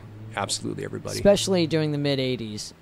Or early 80s. I mean, that was one of the crossover bands, Right. because all the punks liked them, too. MX Machine had Stay Clean on Sure, their... Sure, and we just heard it before we started Yeah, recording. yeah. So, yeah, So, absolutely. I'm saying that's the one band that fucking all LA bands can are drawn to is Motorhead. Right. So let me back up here a little bit. So we finished the record. Before we finished the album, we were offered direct support. Watch this. I want to see the expression on your face. We Okay. were offered the direct support slot for Merciful Fate Whoa. on the Don't Break the Oath tour. Wow. West Coast. Wow. All right? Juan Garcia worked his ass off to get this. And he's like, dude, I'm working on this. This is going to be incredible. This is going to be, you imagine what this is going to do, how many people this is going to put us in. He was very business-minded. And it was one of those things that put you in front of the right crowd, the right demographic. And that's another thing with regards to the shows you play. So anyway, he works his ass off, and it's like, okay, we got is it San Diego, Los Angeles, San Francisco, Portland, and Seattle. Okay. Okay, 5 shows. That's it, but it's Don't Break the Oath. Mel Sanchez. No, dude, I don't want to go. My father will be angry at me because he worked for his dad's meat business. I don't want to go. And it's not just I don't want to go. It's I worked my ass off. My name, my reputation is on the line here. And he says, I don't want to go. He says, and none of you guys want to go either. Is one of those kind of things. This is where self-destruction... My way or the highway. This is where self-destruction started happening. And this pushed Juan away. We're so close to the end of the record. Unbeknownst to us, John Cyrus is... Juan, join my band. I'm putting together Agent Steel. And we'd gone and seen Agent Steel before Juan was in the band. They were okay, And so suddenly at the very last recording session, something happened between Juan and Mel where they got into a fist fight. And Juan says, fuck it, I'm out of here. And we figured, okay, he's just pissed off. It's all over. The record's done. We just got done mixing, blah, blah, blah. Following day, we get a phone call. He's quitting. He's joining Agent Steel. So we just finished the record. Wow. What did we do? And immediately, everybody knew because of the fact that Prisoner and Abattoir hung out together so much. I go hang out at one of the Abattoir roadies' houses, and Dan Oliverio is there at the house. He goes, you think I'd fit? I said, let me talk to the guys about that. I don't know. Let's talk about it. I get home that day, and there's a phone call from Mel. He goes, do you think Danny would fit in the band? He's just like, it's kismet. It's like, okay, fine. So he jumps in. Suddenly, he's an Abattoir. We don't miss a beat. So we have an opportunity to go play in the Bay Area. Had 2 shows. One of them, they were not promoted properly. We were going to play at Ruthie's, and we did play at Ruthie's. Played in front of the only Dude, people. You played with Megadeth at Ruthie's, no, that right? was a different show. That was actually done with Raw. Raw quit. Okay. After the show with Megadeth. Yeah, I don't know if it's just what I want to do in front of a packed audience going nuts. I've heard tapes. So anyway, he what do you call it? So we go up there, we do these shows, and the first one we do is at Ruthie's Inn, and the only people in the crowd are Metallica and Exodus. Right? So you've got Cliff Burton, Rick Hunold, and Gary Holt banging their heads on the stage. Wow. 3 people on the front line. You know those horrible, abysmal gigs where no one shows up? Well, 3 people showed up, and it was those 3. And they were banging hard. You got Lars back here. You got James back at the bar. How incredible, Everybody though. except for Kirk was there. And it just, yeah, right. So we're doing this thing. And they say, you guys are fucking incredible. Where is everybody? It turns out the promoter says, I fucked up. He says, look, all the flyers you guys sent up are sitting in the office. So Metallica and Exodus both get on the phone. This is pre-internet, guys. They get on the phone, tell all their friends. They say, Abattoir's in town. They're playing at Mabuhay Gardens tomorrow. You've got to be there. You've got to be there. Mel is so pissed. Fuck it. We're going home. So we're already up here. We've already lost the money on the trip, and whatever. So we're going home. I'm not going to play there, and you guys don't want to play there either. Either we go home or I quit the band. Okay, so peace out, dude. Right. Okay. And No knowing offense, then, no offense. And No, this is going to sound terrible, but you can find a bass player. right? Trust Exactly. Not only that, but somebody knew all the bass parts and all the songs. But that's a different story. See, that's back in the day when you couldn't do that. So anyway, we get back to L.A. and by the time we get back home, where the fuck are you guys? Why aren't you here? And people are calling into L.A. wondering where we are because nobody had cell phones. So we went So home. you so there's guys, nobody there. you guys left. You guys left. Oh my god! Because Mel said to. So here's what they did. Well, we got to have a band to play. The place was the sold out, and there's people down the sidewalk. Dude, you Wait, sold out a show. It gets worse. It gets worse. So they figured, well, who are we going to call? Well, there's this young band that's been annoying the crap out of us. They want to get on one of the thrash shows. Why don't we just give them a shot? Nobody else will play the show. They gave the headlining slot, probably show number 3 or number 4 ever, to Death Angel. Wow. Who put them on the map? Through their own Hubris Incorporated. Wow. Right.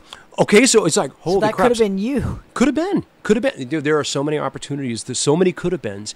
And everybody else will blame, oh, this happened or that happened. No, we fucked up. We made a lot of bad choices. I feel there's one constant variable that's just fucking up all your choices right now. That's what I'm saying. It gets better. You want? Yeah, okay. Look at the gritting of the teeth. This gets better. So, and obviously the Merciful Fate tour was just off the table already. That was already a year. That was a year prior, or 8 months prior. That had already come and gone. Right. How sad. That would have been a great. I know. It kills me. And they were killer on that. We went to that show.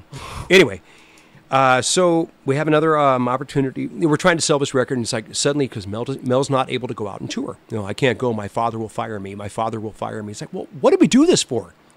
I'm living at that point in time. I'm doing the couch trip, going from place to place to place because I got no money. Right. Ended up living in the back seat of my 1979 Ford Fairmont at the railroad tracks in Arcadia, counting on Amtrak's Southwest Chief to wake me up every morning. Talk about living it. People say, you don't sacrifice for metal. Fuck you. I've done it, man. I've done it. And I'll tell you what, I do a lot of sacrifices again, but nobody did that shit. How we doing? Are we running out of battery? No, okay, just want to make sure we're good. We're good on the battery time, man. It's all you, dude. I'm engaged in what you got going on right here. All right, so anyhow, we're trying to get tour dates. Abattoir ended up playing 7 shows in support of Vicious Attack. 1 in San Francisco, 6 in Los Angeles. How pathetic is that? Pathetic like crap. And this was back in the day where you literally had to tour. Yes. In order to have promotion. Right. You didn't have the internet. It was just Yep. So here we are, 1985. Okay, now management at the time is starting to get pressure. Why Combat decided of all the bands they needed a commercial success because some of the glammy, more glammy, pretty bands were starting to get more noticed, yes. right? So hey, let's talk to Abattoir about getting them to do that. They were going after every manager. Of course, Slayer's not going to do it. Exodus is not going to do it. Megadeth's not going to do it. Let's see if the Abattoir guys will do it.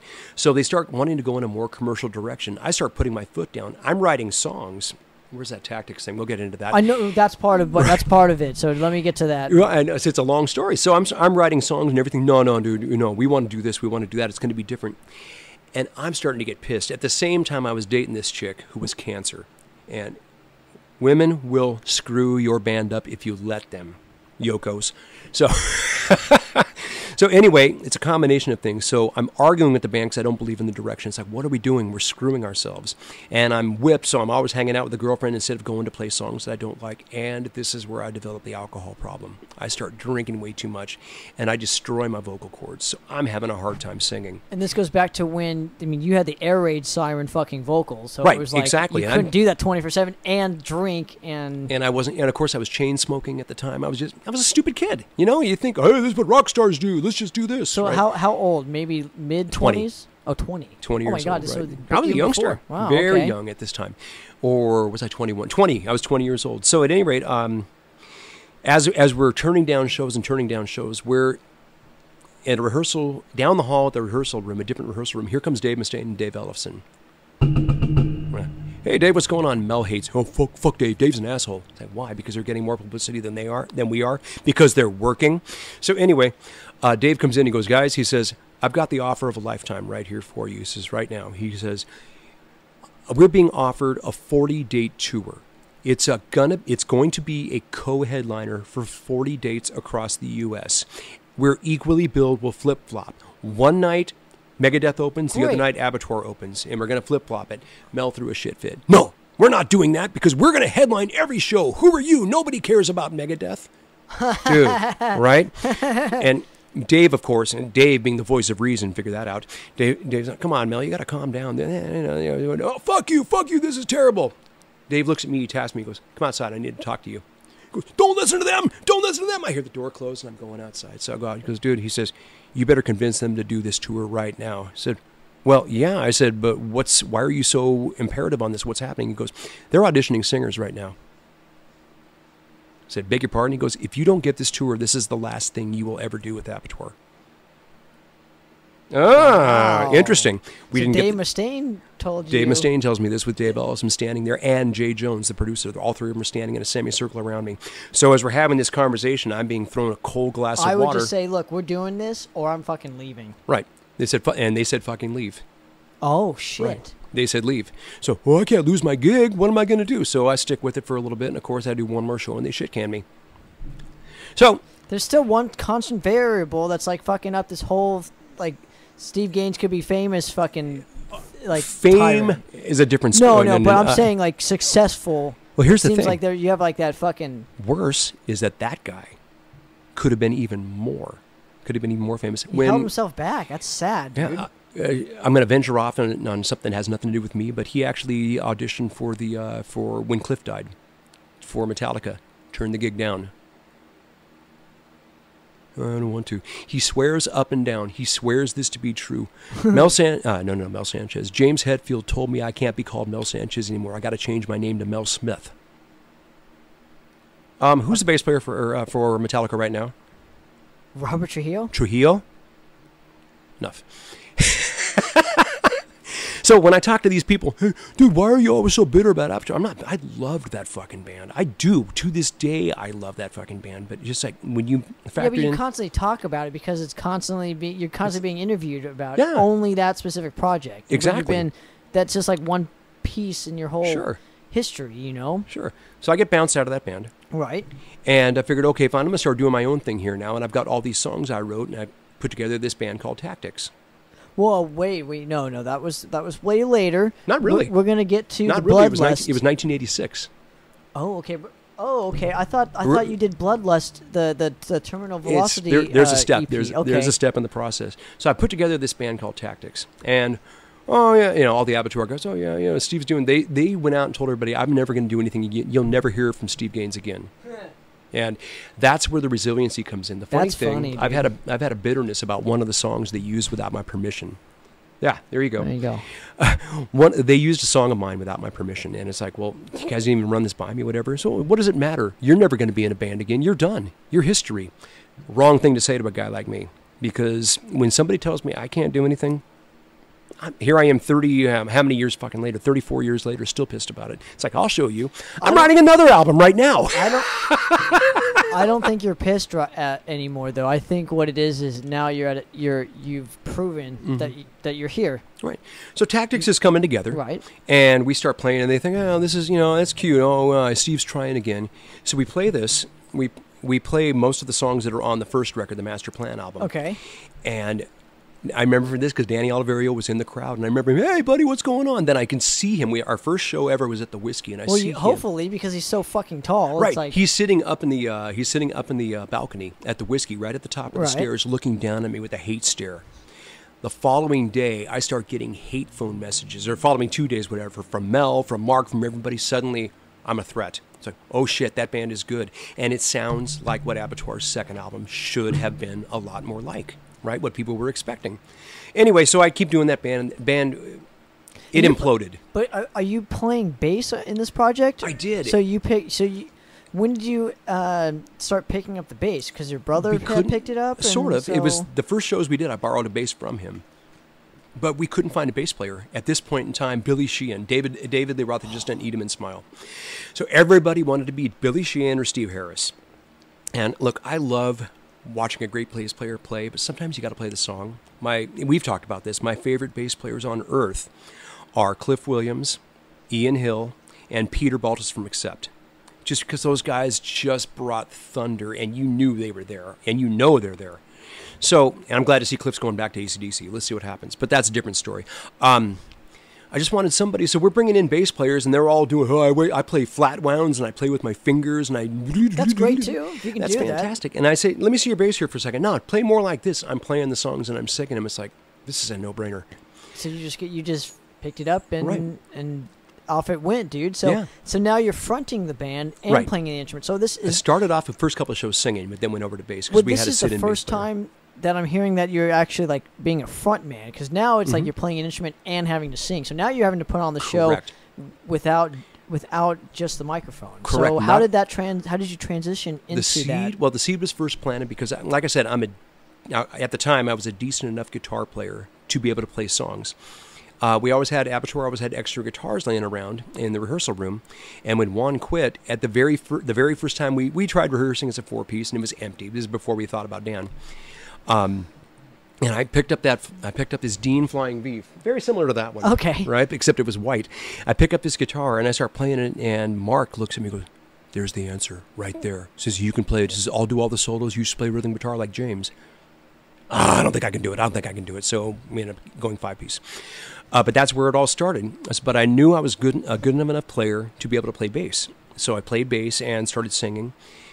That Tactics lineup started to fall apart over stupid crap. I think it was girls and cocaine, right? Cocaine's and by this point in time, I'm so anti-drug, it's ridiculous. I was still drinking heavy at the time, but that's a different story. So it's just not working. Bloodlust, in the meantime, they did the record with Guy Lord. Guy didn't work out. So they're having this big comeback show, and Earl Mendenhall is playing guitar and doing lead vocals. And he calls me and goes, hey, why don't you come on down and do the song Chainsaw? He says, we're playing at the Whiskey, just come up on stage and do it. And okay, so Tactics is imploding. I show up at this Bloodlust show, and last song I get up there, and there's all the old crowd, everybody there. Place exploded. Come back into the band. So I come back into the band. And that's when we started working on the Terminal Velocity record. Well, yeah, so it was just an EP, which kind of is sad, because in my opinion, I think my favorite We talked about this? Yeah, go. I think my favorite ever Steve Gaines song that you've sang on, as far as the 80s goes, was City of the Forgotten. Really? Yes. I didn't know what the hell I was doing. Oh, my God, dude. Wow. That chorus, Thank you. But that chorus on that is just so fucking awesome. I have a thing. I love shout-along choruses. It's just so catchy. That's why I love it.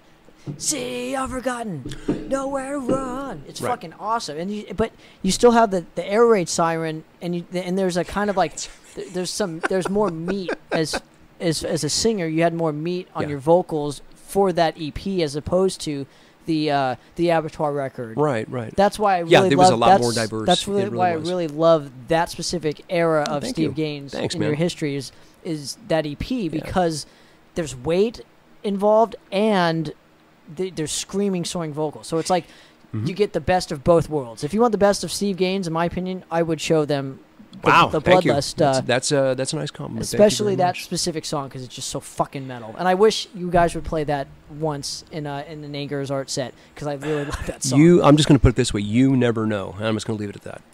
It's just a good song. So, you know. but the one thing about that, talking about that song, you wrote all the lyrics for it too. Is I always had this thing, and I learned this from being into bands like Kiss and being into bands like Wasp.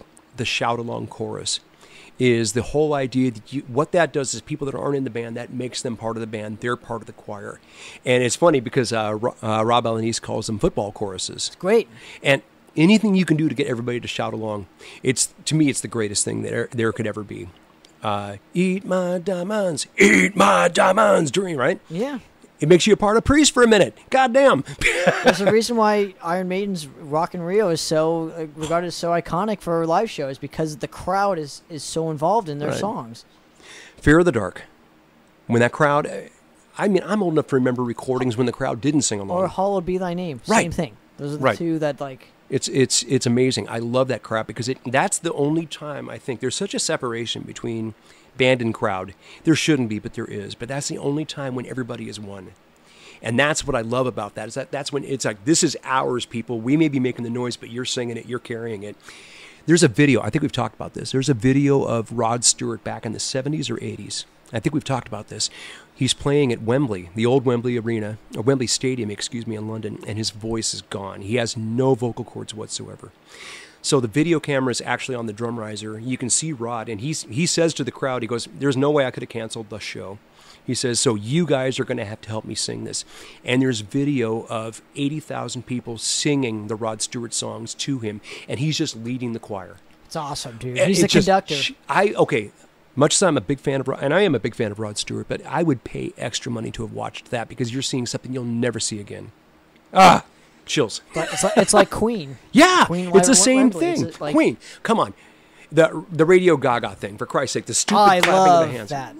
That's one of my favorite Queen songs ever, too, dude. Just because how I can fucking clap along and be a part of the song. Everybody a part of the song, and I think so often, a lot of times, what happens with Cookie Monster vocal, where the vocals are so buried, it's like, there's nothing for the crowd to be a part of. They're just there watching.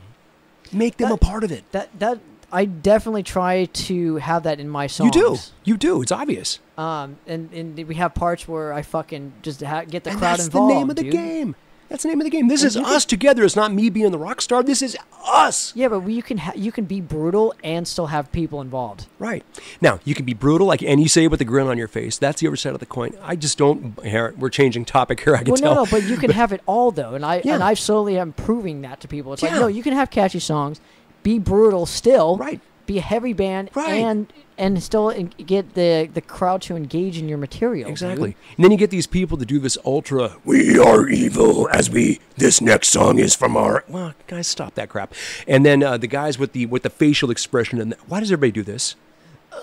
Why? Okay, we get that. I'd rather. We're in this together. This is a barbecue. Oh, you want me to leave that burger? You want me to leave that burger on a little bit longer, a little bit more done? You got that. We're here together. This is a feast. You know what the problem though that I have with like a lot of bands that do that is like this song is they're not fully engaged in the crowd. So, but if you're fully engaged in the crowd and can do that at the same time, right? Like that's what I try to do. So like I do. Oh, come on.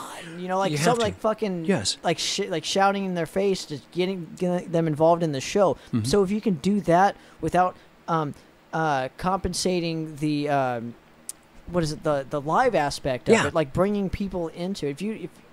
If you can compensate with bringing that in and being brutal at the same time, you can do that stuff. Yeah, that's when I think it fits. But if you're just being brutal just to be brutal, it's not. It doesn't really hold a lot of weight for live shows. Exactly, I agree. Why would anybody go see you guys live if that's I agree with you 100%. So there you are. Awesome. But now, where were we? We're at the Bloodlust. So I don't know what you thought I was going to say when I brought up the City of the Forgotten. Oh, I had no idea which song you were thinking of. I'm thinking, okay, it's one of those 4 songs on that EP. We were going to talk about the EP. Yes. We've talked about EPs in the past. Yeah. Wild Rags. Say what you will about Wild Rags. I don't necessarily have a problem with Richard because he never... I don't know anything about Wild Rags, so that's way before my time, dude. Story goes that he used to dupe off copies of bands' recordings and demos. It's an allegation. I don't know if it's true or not, but a lot of people have that allegation, so... It didn't happen to me. I never saw it. I don't know, but I'm not gonna deny that something could have happened. Anyway, at the time, where did you record the Bloodlust EP? If you don't mind me asking. Crap, it was Skyline Recorders in Tobago Canyon, which I think was owned by the Moody Blues. Oh, cool. So there was a lot of money. There was a lot of money being there, and Richard from Wild Rags was footing the bill. And he wanted. This is what kills me. This is bands that are self-destructive. Okay, the Metal Blade thing didn't work out for Bloodlust, so. Richard used to do his vinyl demo series, which was that, and so he says, "Yeah, I want to do a vinyl demo with Bloodlust," and we said, "Okay, well, let's do it more like an EP, more like an album, so it doesn't look like that." He goes, "Okay, fine, so I'll release it like that, like it's an EP," and we did 4 songs. And while we had the drum saw still set up, Richard comes up to the studio, he goes, "Guys," he says, "can you do 4 more songs for me? Let's make a full album out of this." And the guys threw a conniption. "No, we're not going to waste these songs on your shitty little pocket operated label." And I'm thinking, the guy wants to put money into us. No one else is putting money into us right now. Frustrating. So he's pissed. Richard's really pissed off. I hear a lot of ego in the 80s. No, I don't know so much if it was ego as it was just stupidity, that this is always going to happen. This is always going to keep going. People don't realize how quickly this goes away. Oh, my God. They have no idea. So in the meantime, Richard's pissed. He releases the record. And... he releases the EP, rather, which could have been a full-scale album. We had the songs for it. It would have been a full-blown album. Did they didn't do anything with those other songs? I don't believe. Nothing. Too. And when I did my research, because I do research on my guests, I didn't see anything else pretty much after the EP. Nothing, because I forgot what happened. Something happened to piss the drummer at the time, Craig Kaysen, off, and he said, "Fuck this, I'm moving back to Chicago." Wow. And that was the end of that. And before he left, I tried putting together another lineup of tactics with him, and it just didn't work out. So from the, I want to finish. We'll finish the Bloodlust thing, but in the 80s, it seems like you had a lot of like what ifs. And what is the biggest one that you regret not taking? The Megadeth tour. Okay. And I'll tell you why. Because years later, 2002, and I think I've told you this. I mean, these are all the people that have said, "Why didn't you do this?" I started playing in a band. But here's the thing. That's hearsay. You had to have been in that situation in order to have answered that. Do you know what I mean? Like they from an outside perspective, it's different. Dude. Let me talk to you about a very good friend rubbing salt in the wound without meaning to. And that very good friend... Are you looking at No. Okay. This gets good. This is another icon in the scene here. So I started playing in a band, or it was a side project, then I started playing in 2 bands with the guy at the same time. It's Jim Durkin. I want to get to that later on, in both Pagan War Machine and Dreams of Damnation, right? But when Jim and I first started hanging out, started talking about doing music, he, with this smart-ass sense of humor and this Irish grin that Jim has, he knows what I'm talking about. He goes, "By the way," he says, "I just wanted to thank you for not taking that tour." I said, "What?" He goes, "Yeah," he says, "because nobody could understand why you didn't, so Dark Angel jumped on it." And that was the infamous tour where Don had his issues or whatever. Or maybe it wasn't. I don't recall. But Dark Angel took that tour. So you guys could have been Dark Angel. Could have been Death Angel. Could have been Dark Angel. You guys could have been that band, though. That's why. Okay, now it makes a lot of sense. And I'll throw further salt in the wound. This is the one that gets me. And I somewhere on my phone, I've actually got a copy of the article. I was at the Home Savings and Loan in Arcadia, California, waiting to cash my paycheck. About a block away, Juan Garcia worked at a trophy shop. So one day we end up in the bank together. We're both in line together. And this is before cell phones, before answering machines. And dude, I got to talk to you. You know how Juan is, right? And dude, what's happening? He goes, "Some friends of mine from the Bay Area says they're looking for a singer and they're specifically asking for you." And I said, "Who?" I said, I don't want to move to the Bay Area." And he goes, "But this could be an opportunity." He says, "I can't tell you who they are. I can't tell you. I'm sworn to secrecy." But he says, whatever. And I said, "I'm not really interested in it. I don't know what to tell you." "Are you sure? You're absolutely sure?" "Yeah, I'm sure." "Okay, fine." So only about a year and a half ago, I got the final confirmation of it. It was actually Eric Peterson from Testament. Wow. And this is when Zetro left to join Exodus. Wow. Okay? Now, okay, that's the one. That's the Wow. only band. I mean, I had an offer. See, that was in your control, though. That was in something my you control. controlled. And I was just, granted, I don't think I ever would have fit, because who the hell is going to replace Chuck? Chuck Billy, me and Andy Ford, I've seen Chuck Billy numerous times, and me and him have agreed that he's the ideal metal singer. He is. There's no doubt about it. And if I would have gotten He's great in anything he does, dude. If they wouldn't have gone after Chuck and they would have settled for this Steve guy, I don't think Testament would have been Testament. No way. Period. There's no fucking way. way. You can't not have that part of the equation. No way, dude. So here's another one for you. Early on, when we're doing the Megadeth and Abattoir recordings together, we're at Juan Garcia's house once again. And once again, Dave and Junior come out to the front yard. Hey, come here. We want to talk to you for a second. Says, hey, man, we've been looking for a singer. So we want to know if you would be interested in this. Megadeth, right? Steve, what's wrong with you? Why are you No. sitting in my Now, garage this right one, now? this one I feel good about it. This one I actually feel good about. I said, Dave, I'm really flattered about that. I said, but if I'm being honest with you, there's nothing for a vocalist to do in that band. It's mostly guitars and instrumental. I said, I would be standing there like a bump on a log. I don't know that I could really contribute to your band well. I think Dave's the perfect singer for yeah, that. can you imagine No. Megadeth without Dave, No. right? So he looks at me, and the way that only Dave can say it, he looks at me and goes, he says, I figured you would say something exactly like that. He says, but the day will come when you regret it. Honestly, I don't, because I wouldn't have fit. And I know I wouldn't have fit. Megadeth wouldn't have been Megadeth, though. Yeah, but there was that, right? There was that opportunity. So there's a couple of opportunities that have gone by. It would have been interesting to go talk to Testament. It never would have happened. It's funny that you never auditioned for Heretic either, or any of those guys. I did. Oh, you did? I did, and this is right when my voice was hammered. This is when Mike Towers went over to Abattoir. Or Mike Torres. Again, there's the name thing, right? Hey, I just recently got back in contact with Mike. He and I are talking a lot online now. So really? It's interesting in that all the former Abattoir members all get along famously. There was one instance, it was a birthday party. It was my birthday party, besides come think of it. the one Besides the one guy. But we had, I think, 7 or 8 Abattoir members, different singers, different guitar players, different drummers. Everybody's laughing, telling stories. It's great. And we're thinking the one common denominator, if he was here, would destroy this. And now Mike, who's living in Indiana, it's like, Mike, come hang out. We're going to barbecue. Oh, so Mike, the original Heretic vocalist, correct, pretty much lives in Indiana someplace. Yeah. Wow. Yeah, Midwest. So he actually did the what is it, Metal Massacre 7? Wasn't he on with Metal Heretic? Correct. Yeah. He did the one song and then. Yeah, Impulse. Yeah, Impulse. It's good. So great. I love his vocals though. Oh, he had a great voice. Yeah. With when he was on The Only Safe Place, I loved his vocals on Hammer of the Gods. Oh man, that song rules, dude. It does. It really does. And with all due respect to Mike, you should have. That's the only thing that John Cyrus ever did right, was write those lyrics and the melody that he had for that song. No. I mean, meaning Mike wrote words that you heard on the album. Right. You should have heard what John had for it. And that was when we were doing the song live, when I was in the band. I did it exact, and I was fine. Give John the credit for it. This is fantastic. And it was all of his stuff that he later wrote about in Agent Steel. That was the best thing he ever wrote. It was just phenomenal. And I'm including the Agent Steel stuff. Wow. So let's good stories. Let's get back to let's get back on track. The Bloodlust. Okay. I think I was asking you what it was like to record in that studio.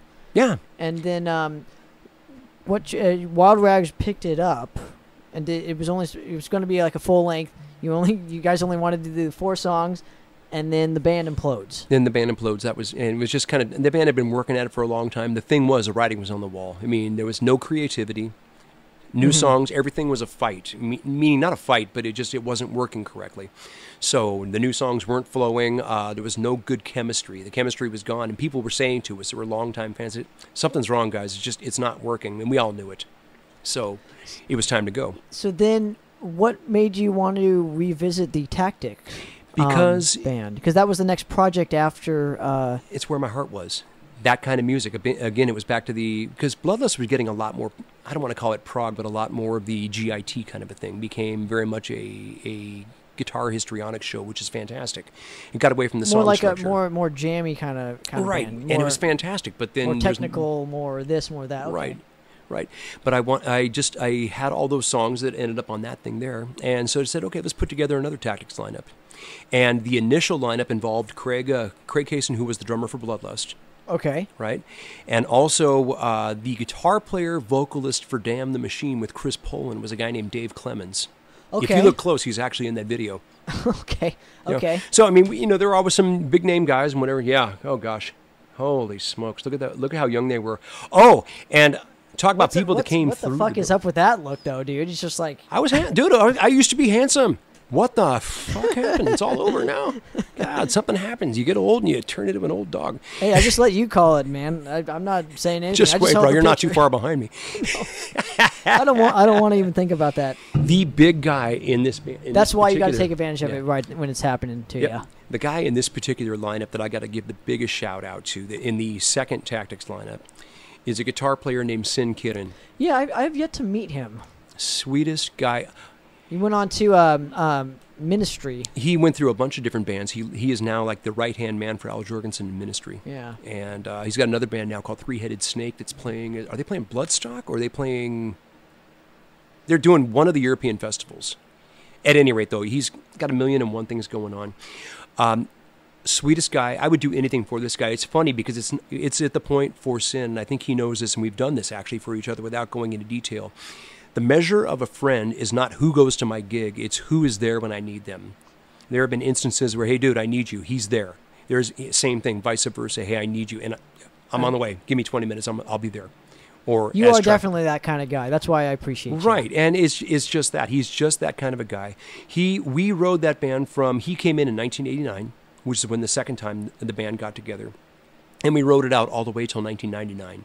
So 9.5 years, basically. And we just knew. He's like, okay, we've gone as far as we can go, and nothing's happening. Everything was getting into nu metal at that time. We made a terrible effort to try and get into that, and yeah. Well, but so this project was independent too. It wasn't like it was signed to like a label or anything. You guys did this independently. We actually we were going after Restless, then Restless folded. We actually, what was the label that Stryper was with, for Christ's sake? This was one of the only times my brother ever did anything for me. Enigma Records. Enigma was, hey, dude, we want you guys. We want you. Now, listen, man, I'm going to be leaving the company this week. I'm going to hand this off to the next guy, right? So call him on Monday. I call him on Monday. Yeah, he told me all about you. Let's talk. No. I'll call you back this week. He calls me back on Thursday. Hey, man, I'm leaving the company.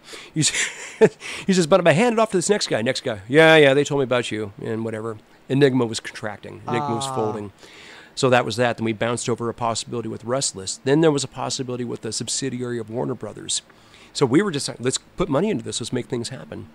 We spent more time on the road, and I learned more from that band than I did my entire career, because I was like, that's where you get, like you guys are doing. That's where, let's pack up the car, let's go on tour. Let's not wait for things to happen. Let's go make things happen. Right. Let's create those opportunities. Right. And we weren't losing money. We were making money. I mean, by the time you pay the gas bills and stuff like that, you end up with maybe, for your week's long worth of effort, once you pay all the bills, you got $20 in your pocket. Not a bad vacation. Not bad. Not bad at all. You come out slightly in the positive. And speaking of creating opportunities, I definitely did want to get into that topic that we were talking about off the air. Where was the podcasting thing? Oh, yeah. Because I love doing the podcast. Oh, sure. And I love that people are enjoying it. Sure. I always have put my foot down when it comes to, like, I don't want to be the only one doing this kind of thing. Because I feel I would love to go on somebody else's podcast and talk about stuff, too. You know, although I love having my own show. It's great. Of course, yeah. But those opportunities where I can get out of the house and go to somebody else's and do a podcast. Yeah. I would love to do something like that. I but just don't have the time. You have to create that opportunity, right? Exactly. Like what I've created for myself in the scene. And I really feel the scene could benefit from other people like myself creating opportunities like this. Don't you feel, or no? I do. I absolutely do. And like it was to a do point the dirty that was proven. work, dude. And before you started getting involved with Andy, I was going on with Andy maybe every 9-10 months or whatever the case may be. And I still don't know why he chose me, but you know what? I'm happy that he chose me. Because you're a good dude. Thank you. And you're a pro at what you do. But I put in the work. I never said I was good at it. I just said I enjoy doing it. There's a difference, dude. There is. So it was that kind of idea. It was like, man. I thought about, damn, could I do this? Because there's also some other, in addition to Razor Radio, there's some other companies. You could. You would be a great fucking host on a podcast. The problem is I would talk over people, and I would. Not if you had the right guest. You're not talking over me. Oh, you'd be surprised. Let's listen back. I'm talking over you. That's my issue. But that's okay. That's okay because it's your show. You got to drive the. You got to drive the car. It'd be your show too. That'd be okay because you got to drive the car somewhere. So to test the waters, though, I did this thing where you can go on Facebook Live, and I figured I really you're realized great at that stuff, dude. People will watch anything. It goes back to that Seinfeld thing. It's like, why are people watching it? Because it's on TV, and it was such a joke to me. It's like, but yeah, people are easily led down a road if there's something happening. I don't know if you saw this the other day on Facebook. I went live because I was sitting at my desk bored with a bottle of water, and I'm trying to twist it and trying to make it right, and I keep knocking it over to make it all kind. And people are watching it. Are you bored? Yeah, is it obvious? But here's the bigger thing. You guys are watching this because you're bored too. So when I was testing the waters, thinking, do I have anything to talk about?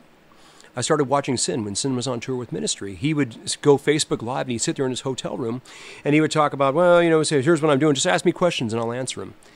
I started doing this stupid thing called walking in L.A. No, I loved that, though. If you recall. You know why I loved it was because it was you were being Steve. And I like watching Steve be Steve. Right, but I get to work so early in the morning that, okay, so it's basically 5 o'clock in the morning. It's 8 o'clock on the East Coast. Right. So everybody's already where they're going to be, whatever. Our friends that are in Puerto Rico, people in Europe, it's the middle of the day, and they're all watching me walk. It's like, ask me any question you want. And I'm like, hey, look, man, there's the Arco Towers. Hey, look, there's the Bonaventure, such and such. Just talk about stupid crap. And it's like, if there was actually somebody to physically talk to, it'd be okay. I did that, and then I stopped taking the train. I started driving to work again, and that's when it all fell off.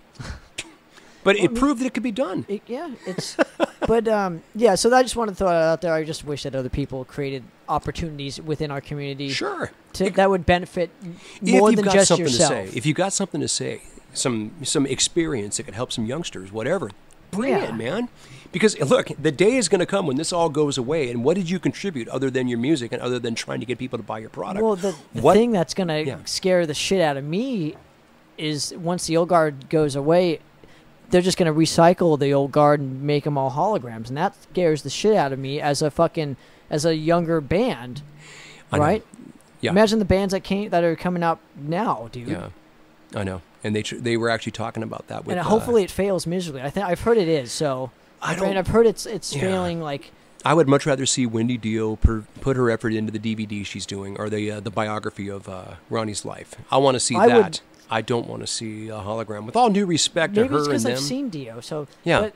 Let's hear the story. It could be different for the next generation who never got to see it. Exactly. But you don't need to do a hologram. No. Come on, dude. No, but some people are doing it and some people dig it. And who am I to tell people, I don't like... It's going to ruin...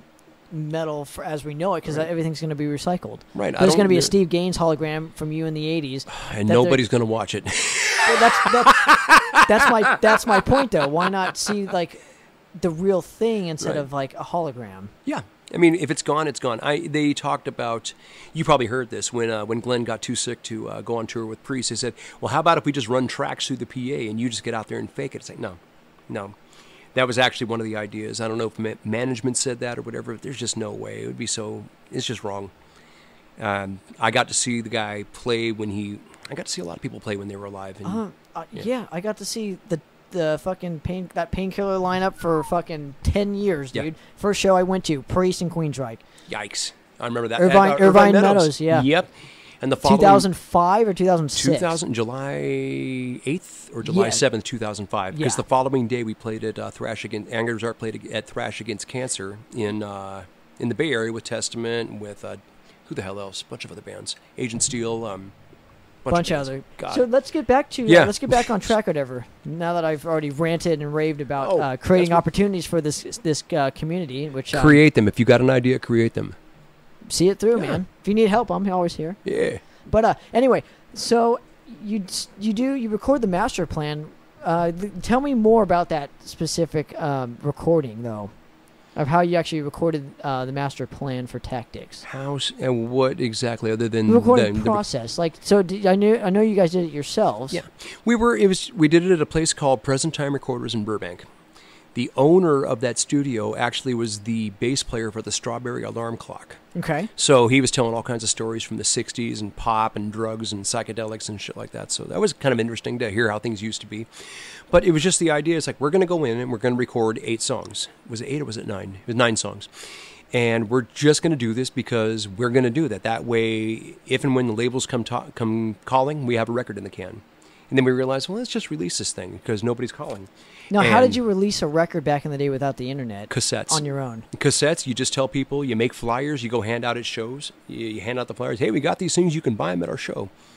And that's how it went. Just so no promotion because you didn't have anything. You didn't have any, yeah.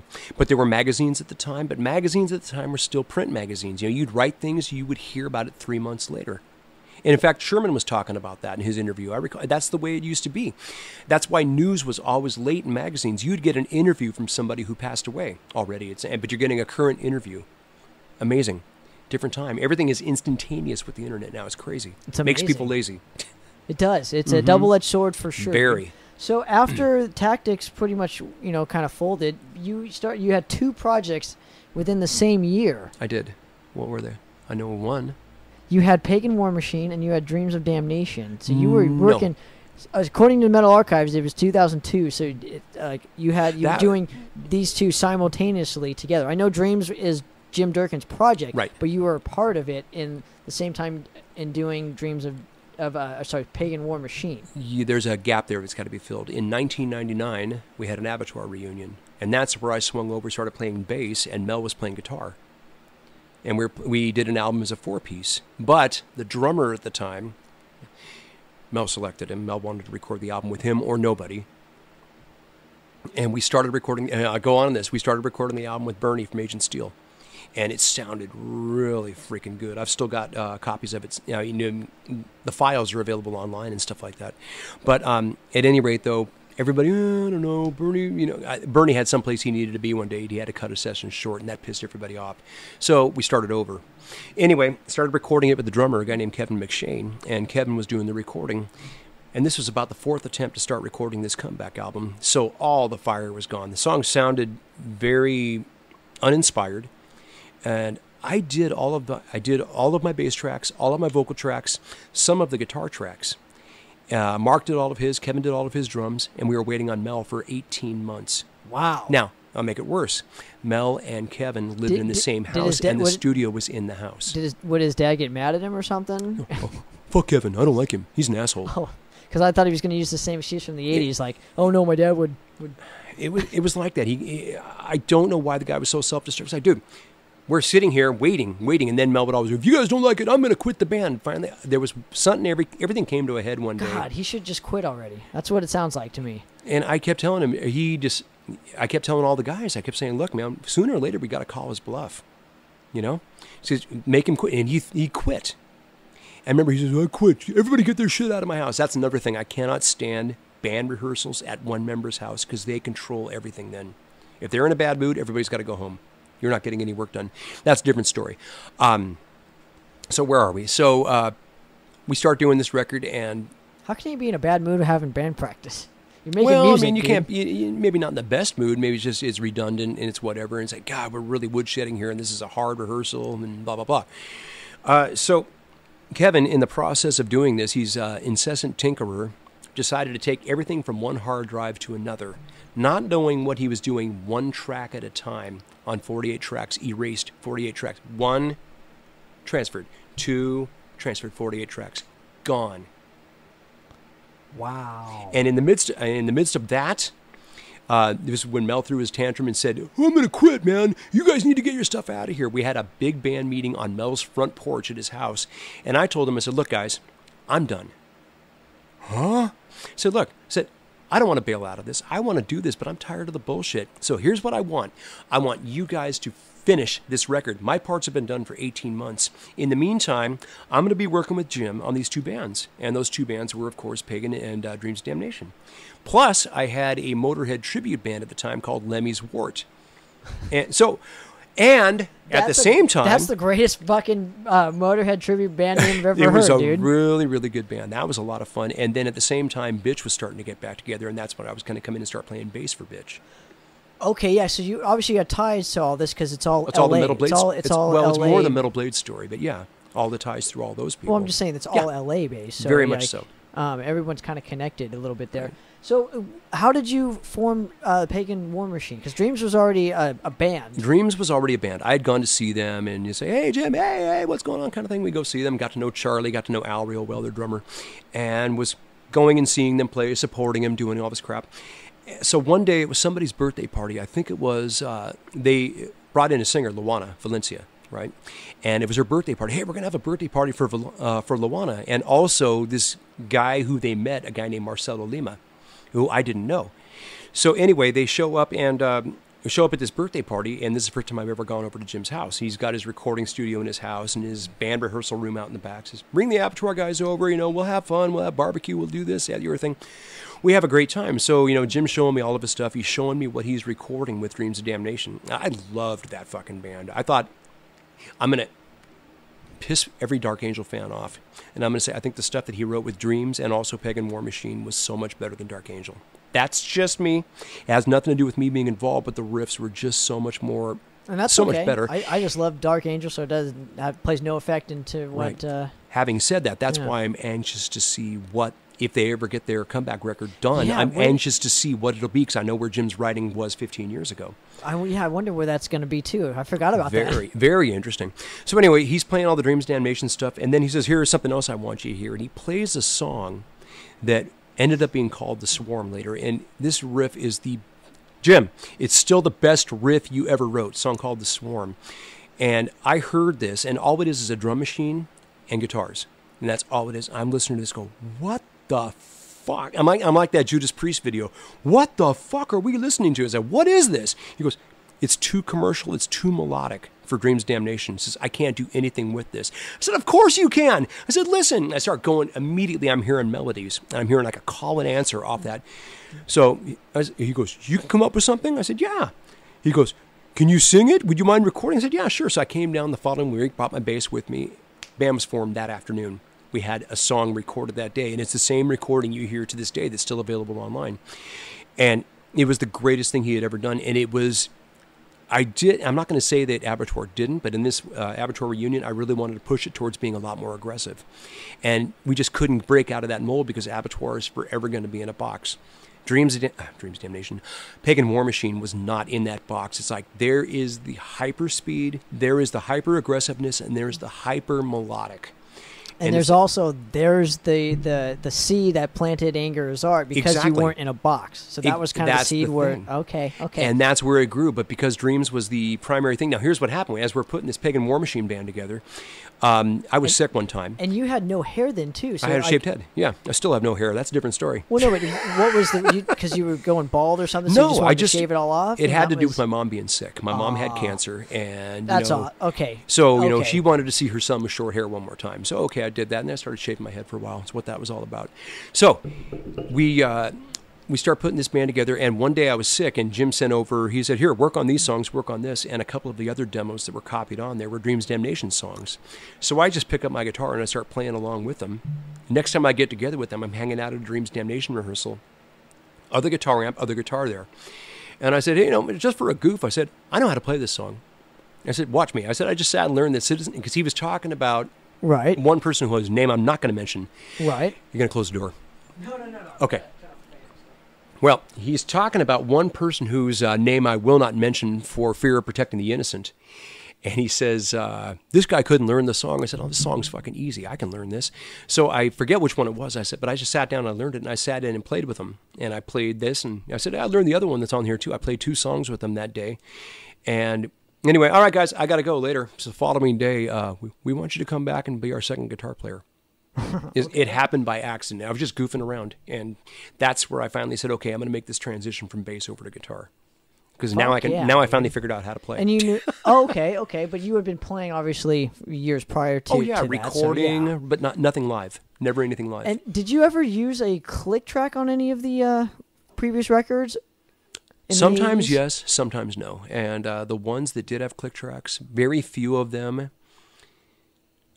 How do I put this? I'm not happy with the results. They sound sterile. Okay. They don't have a natural flow to them. Now, that's not reflective of any one of the drummers who play to a click.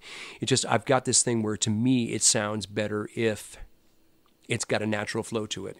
Sometimes you have to fix things and whatever and slow tracks down or speed them up or whatever the case because the tempo changes. But I don't know how much of a fan of click tracks I am until you're mixing.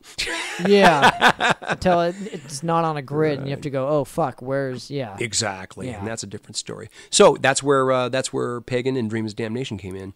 But and you recorded a couple demos with them, too. No full lengths that I could find. Just maybe an EP and a couple demos. Right, correct. And there was the chance to do all kinds of things. There was the response to the Pagan War Machine was so quick and so responsive. It's like, okay, there's a market for this kind of music, and I always wanted to do it. But it was starting to take away the attention from Dreams of Damnation. So obviously the priority to everybody else that's involved in that, and sadly enough, I was already involved with that. That became the priority, and Pagan was shelved. So I was like, we'll get back to it one of these days. So playing. Are you ever going to get back with that? Well, I've done 6 albums with Pagan War Machine. Oh, that'd be a no. And obviously he's with Dark Angel, so that would be a no. So no, the short answer is then Dreams of Damnation ran its course, which I'm sure we'll get into. But when that ended, it was like, okay, I want to put Pagan War Machine back together. But it was obvious Jim wasn't going to be involved. The initial lineup was the drummer and the guitar player. I was going to play bass and sing, and we were going to call it Pagan War Machine, and it was the song New War, which is on the first Anger is Art record. And I realized that none of the guys wanted to follow through with it. And later Mars came in, and Mars decided, hey, let's put a band together, and that became Anger is Art. Anger is Art was formed out of Pagan War Machine. Wow. And that's why to me, in my head, in my mind, there's no difference other than the band name, because that was the same style. It's like, this is what I've always wanted to do, and I can't get out of it now. I love doing this. That's why would you want to? You've done 6 records with it already. Exactly. Which I greatly appreciate you bringing over a couple of them for me that I didn't have in my collection. So thank you very much for that. So let's get into. Sure. You recorded the first record, or you released the first record twice. Yes. One with just Steve Gaines, so you didn't really have a name for this project. It was just Steve Gaines, and then the album was called Anger is Art. Right. This is how it was called. The album was called Anger is Art based on the song title. And because there's a song, of course, called Anger is Art. And I didn't, I thought, this is it. Okay, I'm done with this crack. I'm done with dealing with people and all this. I'm done. I just want to do this one last, because I had written all of these songs. Songs were for Dreams Damnation. Songs were for Pagan War Machine. Songs were for Abattoir. And if I'm not mistaken, at least one of them was for Bloodlust. Okay. And it's like, all right, I'm just going to do these last songs because I've already got them half demoed. I got the drum machine programmed. Let me just record them and be done with it. And I'm going to walk away from music forever. This is still pre-internet, pre-file sharing. Okay, so this was still hard discs being printed. So I start burning copies. Hey, I need some more copies. Hey, I want a copy. I want a copy. I ended up doing like 2,000 or 2,500 of those things out of my house, out of my home computer, just pressing and sending. And it's like, we should put a band together. I don't know. I think I'm done with that. And as soon as I'm starting to thinking, will a band exist? That's when Mars said, hey, says, a lot of people are responding to this. You wanted to put a band together. Let's put a band together. And that's where Anger is Art was born. So after the initial first record, right? Mm-hmm. Who were the first people besides Mars that you actually wanted to be a part of this project? Like, who did you want to be in it? Mars, Marcelo Lima, and myself. And there was going to be... God, we were initially talking about a guitar player. There was a guy named Johnny Rott. John Castle is his real name. But he was going to get involved in this. He was a promoter. He worked with both Dreams and Pagan War Machine. And he was really into the style. And that's the kind of music I want to do. That's what I want to do. So we were going to do this, and I was going to play bass. He was going to play guitar. Or was it vice versa? Yeah, I was going to play bass in this thing. The day before the first rehearsal, Marcelo calls me. He goes, dude, he says, I just don't have the time to do this. I can't do this. Because I was laboring, long term, do I want to play guitar? Do I want to play bass? He says, I'm very particular about both of them. So when Marcelo tapped out, he said, okay, fine, I'm switching over to guitar. So I called Mars and said, hey, man, I said, Marcelo's not going to make it. He goes, my buddy Javier wants to come down and jam with us, who became the first bass player for Anger is Art. And that's how it happened. Then we had Johnny Rott. Johnny didn't last. He was... I don't think he was quite as focused as he needed to be on what was involved. And now were these players much younger than you, or same age? Oh, same age. Same age group, give or take a year. So yeah, old farts. Right? Old farts in a new band, I guess. I don't know. Exactly. So we start playing, we start putting it together, and John steps away, and then we start playing for a bit as a three-piece band. I'm doing the solos and everything. And I had known William Rustrom since forever. He played guitar in Hangar 18, and I had sat in with Hangar 18 as their bass player a couple times. So I went to go see them play at the Galaxy. And where I was at in the crowd, I watched him way up in that front point of the stage. And this is before the makeover, too. Correct. Yes. Obviously, this is way before the Observatory. I've never even been in the place since it's been the Observatory. It's great, dude. Yeah, I know it's fantastic. Great. Yeah, they finally. They opened up that pad. There's a new patio area too. I'm like, all of that. And the why toilets, did they have the toilets flush and all kinds of good stuff. Yeah, it's clean. Important stuff. And there's two venues there. Yeah, now, there's the small room and the big room. And they still treat you like they always did. Like family almost. It's great, dude. Greatest story. Remember where we're at. Let's hold our place. The greatest story ever of playing at the Galaxy Theater or the Observatory, whatever you want to call it. We were playing with Saxon. This is Anger's Art playing with Saxon. And it's before load in, and we're kind of sitting out in the parking lot, whatever. Saxon's in the back. They've got their RV back there or whatever. Is it a bus or an RV? I forget what it is. But, watching them kind of go, hey, look, man. Doug Scarrett was a sweet, nice guy. What's his face? The bass player, whose name escapes me at the moment. Gosh, dang it. One of my favorite bass players on earth, too. Any rate, we're watching them walk around. Hey, there's Paul Quinn. Hey, there's Nigel Glocker. Hey, there's Biff. Right on. It's Saxon. This is cool. So as I'm sitting there, I'm talking to somebody. Corner of my eye, I start seeing the basketball bouncing off the goalpost. And I start seeing it, and I start realizing it's a long, silver, long-haired guy shooting hoops. Dude, it's Biff playing basketball. And me, I've been a basketball player my whole freaking life. It's a metaphor. It's like, oh, fuck. And my wife goes, don't do it. You'll hurt him. You sit right next to him. You're going to hurt that guy. He's older than you. It's like, but I got to play ball with Biff. Anyway, he stops shooting ball and goes back in the van. Aww. So later on, when I finally get to meet him, sweetest guy, and if you've ever met Biff, I'm sure you have, just the sweetest guy you're ever going to want to meet. I love Saxon, dude. Don't we all? They're just that band. I'm shaking his hand and say, hey, it's real nice to meet you. I said, by the way, earlier, I saw you shooting hoops out in the back there. I so wanted to come over and shoot hoops with you. He looked me square in the eye with that accent. He goes, you're an American, mate. He said, you would have kicked my ass. Greatest story ever. Anyway, back to where we were. So we're that's a great story because they do have that basketball hoop still there. Yeah. No, even with the remodeling, they just left that, so it's still there. It's there. It serves a good purpose. It does, dude. It does for all the bands. I can tell you that much. So we were at Hangar 18 at the Galaxy. This is well before the makeover of how it transformed into the Observatory. Right. So where are we? I'm watching William play, and I realize, okay, he'd gone from being kind of a jokester and whatever, and a guitar guy, and I'm watching him do Mustaine's role, and I'm like, oh shit, because I always had this idea that the band should always have more than one vocalist, and nobody likes that idea. I love that. It's Kiss, the Beatles, and Anger's Art. Nobody else does what we do. So and Exhumed, but it's okay. Well, that's true, but they do it in a little bit of a different way. Yeah. But God, I love Exhumed. That's a whole different story. You got more hours to burn. Yeah, I love it. I love Exhumed, and I'm a big fan of Matt Harvey. So yep. When you bring in Matt for an interview, can I just sit over there and watch? Sure, dude. If Matt Harvey actually wants to come on the show, I would love to have him. Oh, damn. That would be a good idea, dude. You planted that seed. I'm gonna use that now. Well, you know what? Do it. I should hit up Matt Harvey and see if he wants to do an interview. Yeah, because we've communicated so many times. It's funny. Early on, when he and I first got to know each other, he mentioned something about being a big Abattoir fan, how they were an influence on Exhumed or something to that effect. I'm thinking, how could that be? I mean, Jesus. I mean, Exhumed became Exhumed, and Abattoir was this. But you just never know, man. But it's just one of those stranger things have happened. I can tell you that much. I have some stories for you. So if you bring Matt down, if he doesn't mind having somebody tag along and be a fanboy, I'm going to be like that time. Dude, that would be. You know, it'd be cool if I can get both you guys and let's do it. That would be great. Sweet. It would end up Matt being. Harvey, I'm going to hit you up right, after this interview's over, and we'll give you something. So here's what it's going to end up happening. It's that time that on Howard Stern when Ozzy Osbourne was on with Paul McCartney and Ozzy looking at Paul, I love you, Paul. Fanboy moment. Anyway, back to it. Great. Let's get serious. That's great, though, dude. I think it's very important for like these big name guys to still be fans of the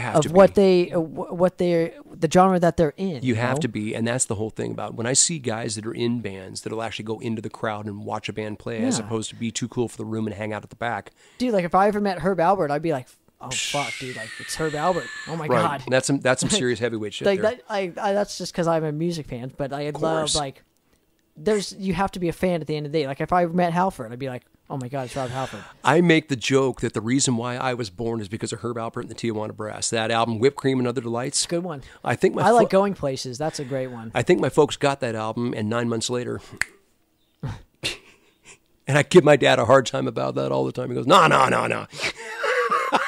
Well, you guys are going places, right? Well, we'll see. Anyway, back to it. Where were we? We were talking about how you should have two vocalists for bands and such. So put the offer out. Can't even speak. Put the offer out to William, and William came in, and that was the first band first lineup that ever played a live show. Wow! And this was 2000 and what? 2005, early 2005. The band started. I always say that the band started on June 6, 2004. We just passed our 15th birthday a couple days ago. Congratulations, man. Thank you. And that was because the band I was on tour with, who shall remain nameless, imploded on tour in Cleveland, Ohio. Okay. And while I was sitting in a hotel room, couldn't get a flight out for 2 days, I'm sitting there staring out the window on a rainy day going, okay, what do I want to do? So I'm at least going to record these songs and see what happens.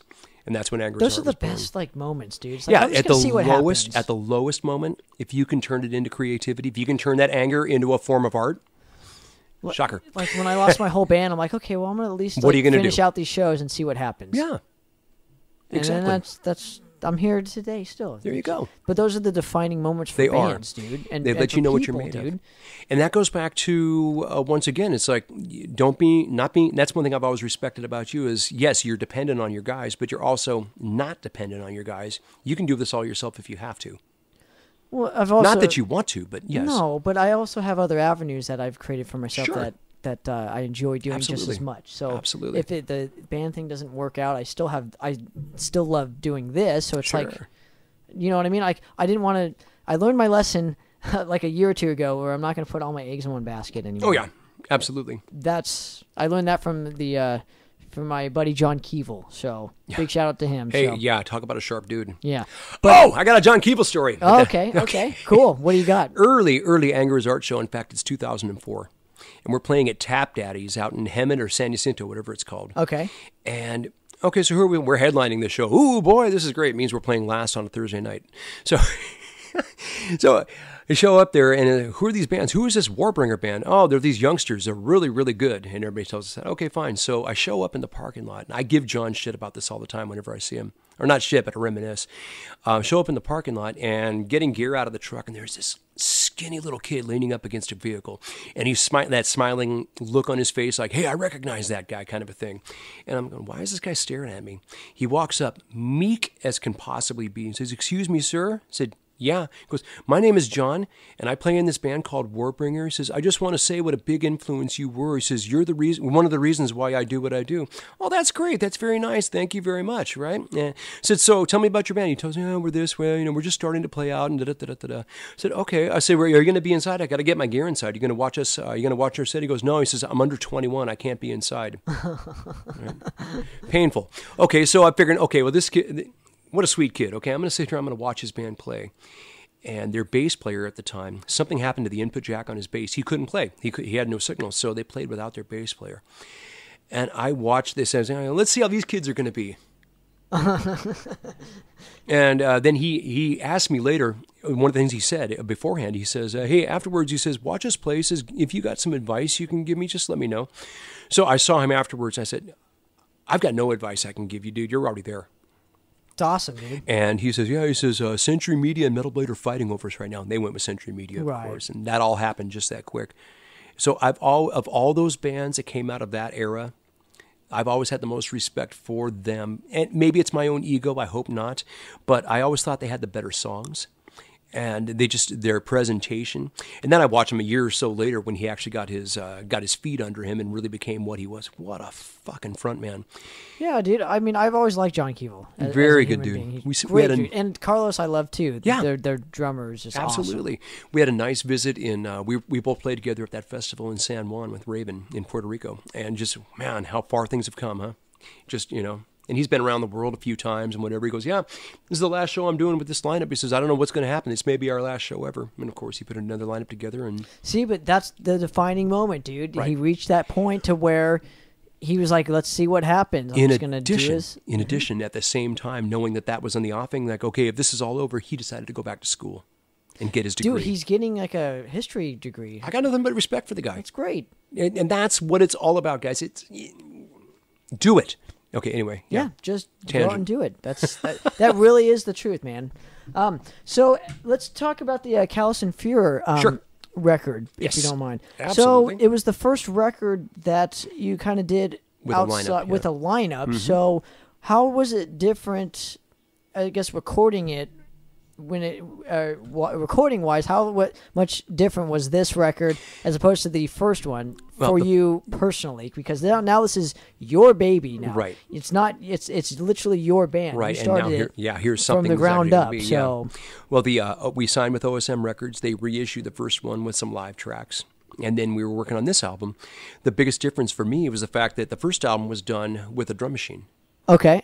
So I don't know if people know that I didn't actually play drums. I say I programmed the drums, but people think I played the drums. No, I can't do that. This one was done with the drummer, so obviously multi-track recording, and it's a whole different animal. I think we put way too much into it, and I think what happened. I love that album. There are some iconic songs. I think that album is our Sad Wings of Destiny, if that makes sense. Meaning that the die was cast, where we were going was cast, but also the items that weren't going to work were also there. Now this is the album that I remember we were talking off the air, maybe the first or second time you came on Metallifornia or Metal Mayhem with Benny. Okay. And you go, you hear this part in this song where the guitar player turned off his distortion, and he's like, that makes me cringe. I'm like, but to me that was odd. Like that was a cool dynamic in the album. Was that one part? Yeah, I know. And see, that's what people ultimately heard. It's not what we heard or I should say what I heard in my head. In fact, the producer, Chris Trent, one of the sweetest dudes I've ever met in my life, he was so bothered by it. He actually, and by the way, I should say this, it is available online now. We just, we did Chris Trent did a remix of that album. Wow, really? I want to get that one too. Now I got the original and then but the it's other not. one. There's no copies of it anywhere. It's just you can hear it online because Chris was so bothered by it. He goes, "I'm going to fix all that stuff." He says, "I'm going to change the guitar tracks. I'm going to change the drum triggers, and all of that." So what you're hearing is the album as it sounds like every other Angry Art album. This one sounded different. Because what you had everybody, okay, I'm in a band now, and let's try this. It was a flower pot, as opposed to an explosion. Because those seeds were already planted with Right. oh my gosh, I'm forgetting the band right now, but it's not Dreams, Pagan War Machine. Right, exactly. And it was, I want to stay on that aggressive, but okay, I know what it's like to be told you can't do this, so let's let everybody have their piece. That's why there's 14 songs on that album. But you have to do what's best for the project. You do, and what makes sense for the project. Yeah, you can do whatever you want, but let's focus on like the bigger picture for the song itself. But there was also an importance because we needed to know, okay, what were people going to respond to? People responded to what was on the first Angry Art record. They didn't really. There's a couple of people that responded to the progressive, more thing like that, but the ratio is like 8-1, so to speak. There was much more of a response towards what the band was supposed to be. So as we were getting ready to do the Disfigure record, which came after this, we done some. And what touring. was your deal for the OSM? 1+1. Oh, 2 albums. So 2 albums. Okay. 1+1, and everything after that was on a handshake. Okay. And that's pretty much how things have gone ever since then. So we, yes. We were getting ready to do the Disfigure record. We had a couple of personnel changes. Mars left, and Javier was replaced. And we started getting ready to do the Disfigure album. But in the process of those personnel changes, that's when Angelo came in. He came in on the Callous and Fuhrer cycle. And he and I were, okay, this has got to stay thrash. And William and Dave Chedrick, who was playing drums at the time, were going more towards the progressive. Nothing wrong with it. But we were butting heads. It was to the point where the band is arguing, we're butting heads, this is not good. So everything we were putting together was not doing well. God dang it. Okay, I got to turn my phone You're over. good, man. Don't even worry about it, dude. But people, I'm in text storms all the time. Let's just put it that way. So we're putting together the album, and we're not doing anything creative, and it all exploded at one point in time. It's like, okay, fine, fuck this. Everybody's got to go. William left, and then Dave quit shortly thereafter.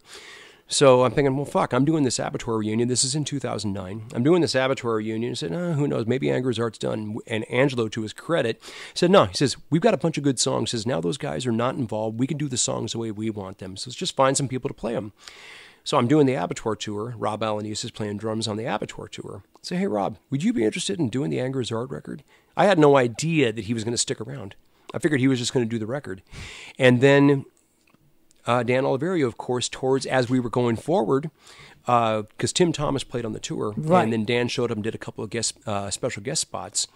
And he showed up. I walked into a rehearsal one time, and there's Dan playing guitar and singing lead vocal. And there it is again, right?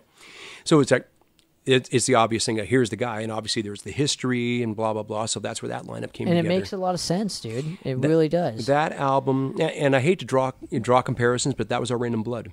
Okay. Because it was so freaking focused. It's also the third album, which... imagine that. Kind of like how Callous was Sad Wings, and that was our second. But, so there we go. So we're looking at, we did the Disfigure record, and pretty much the rest has been history. Then now, how long did you actually know Rob and Angelo for back in the day? Met Angelo. We met, just through passing acquaintances. I think we actually finally met in 2007. I'm guessing.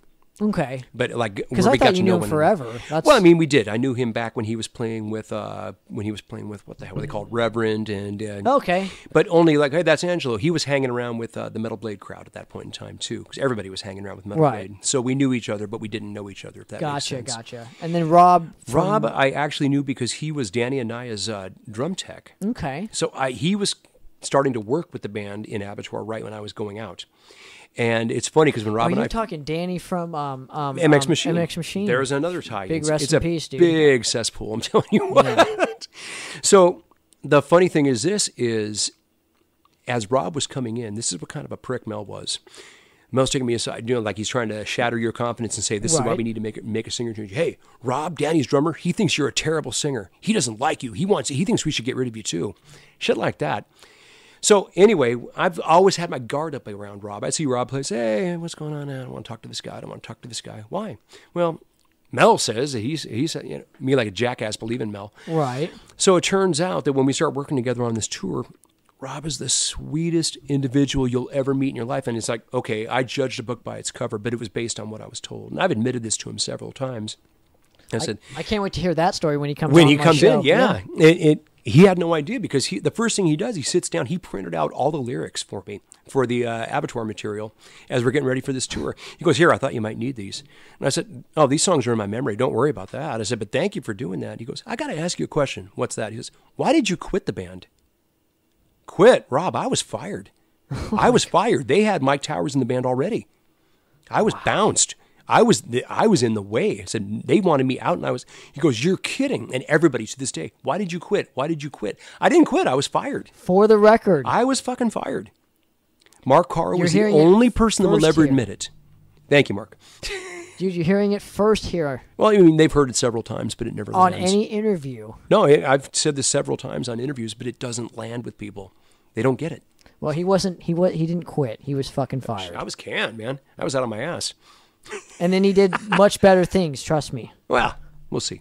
Anyway, so it's already happened. So that's where and I had known Dan, of course, since that time he walked into the rehearsal room with Prisoner. Right. That's why I didn't bring him into the picture. Exactly. That's so there's all that history. It goes back years and years and years. And now, so Angelo obviously was losing interest, and then went to Heretics shortly after the Disfigured record. And he was in the band a long time. He was with us for 3 or 4 years. But I think the big thing for him was we started doing the Bitch thing at that same point in time, because I was in the Bitch reunion for a bit there. And how did you get that gig? I've known them since forever, since back in the early Bloodlust days. And when they put the band back together, Betsy asked me, she goes, "Do you want to play bass for us?" I said, "Yeah, sure, absolutely." And shortly after that, started doing it. She got a lineup together. And we did a few shows. They were really cool. But the drummer, Robbie, developed leukemia and passed away. Robbie Settles. What a sweet, sweet guy. And that was tough, because that's, okay, this is pretty much the end of it, but at least we got to play a few shows and da-da-da-da. So Betsy calls me and she goes, "Hey, they're going to have a memorial jam night for Robbie. Everybody that ever knew him and a bunch of the Bitch members and whatever. Do you want to come down and be part of it?" Sure. So we show up and we go aside. She takes me aside. She goes, "You know what?" She goes, "We booked the Keep It True show. Robbie booked it because now he's dead." I said, "I don't know what to do with that."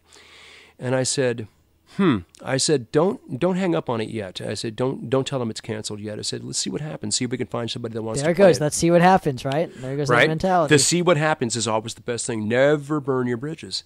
So anyway, I go back and Rob was supposed to go with me to this thing, and he didn't. So the next time we get together to rehearse, he goes, how was the jam night? I said, no, it was interesting. You know, we played this, we played that. A bunch of people showed up, blah, blah, blah. He goes, any word with Betsy or anything? What did she have to say? How was her mood? And I said, well, she mentioned that the Keep It True Festival was booked, but, she doesn't know what to do for a band.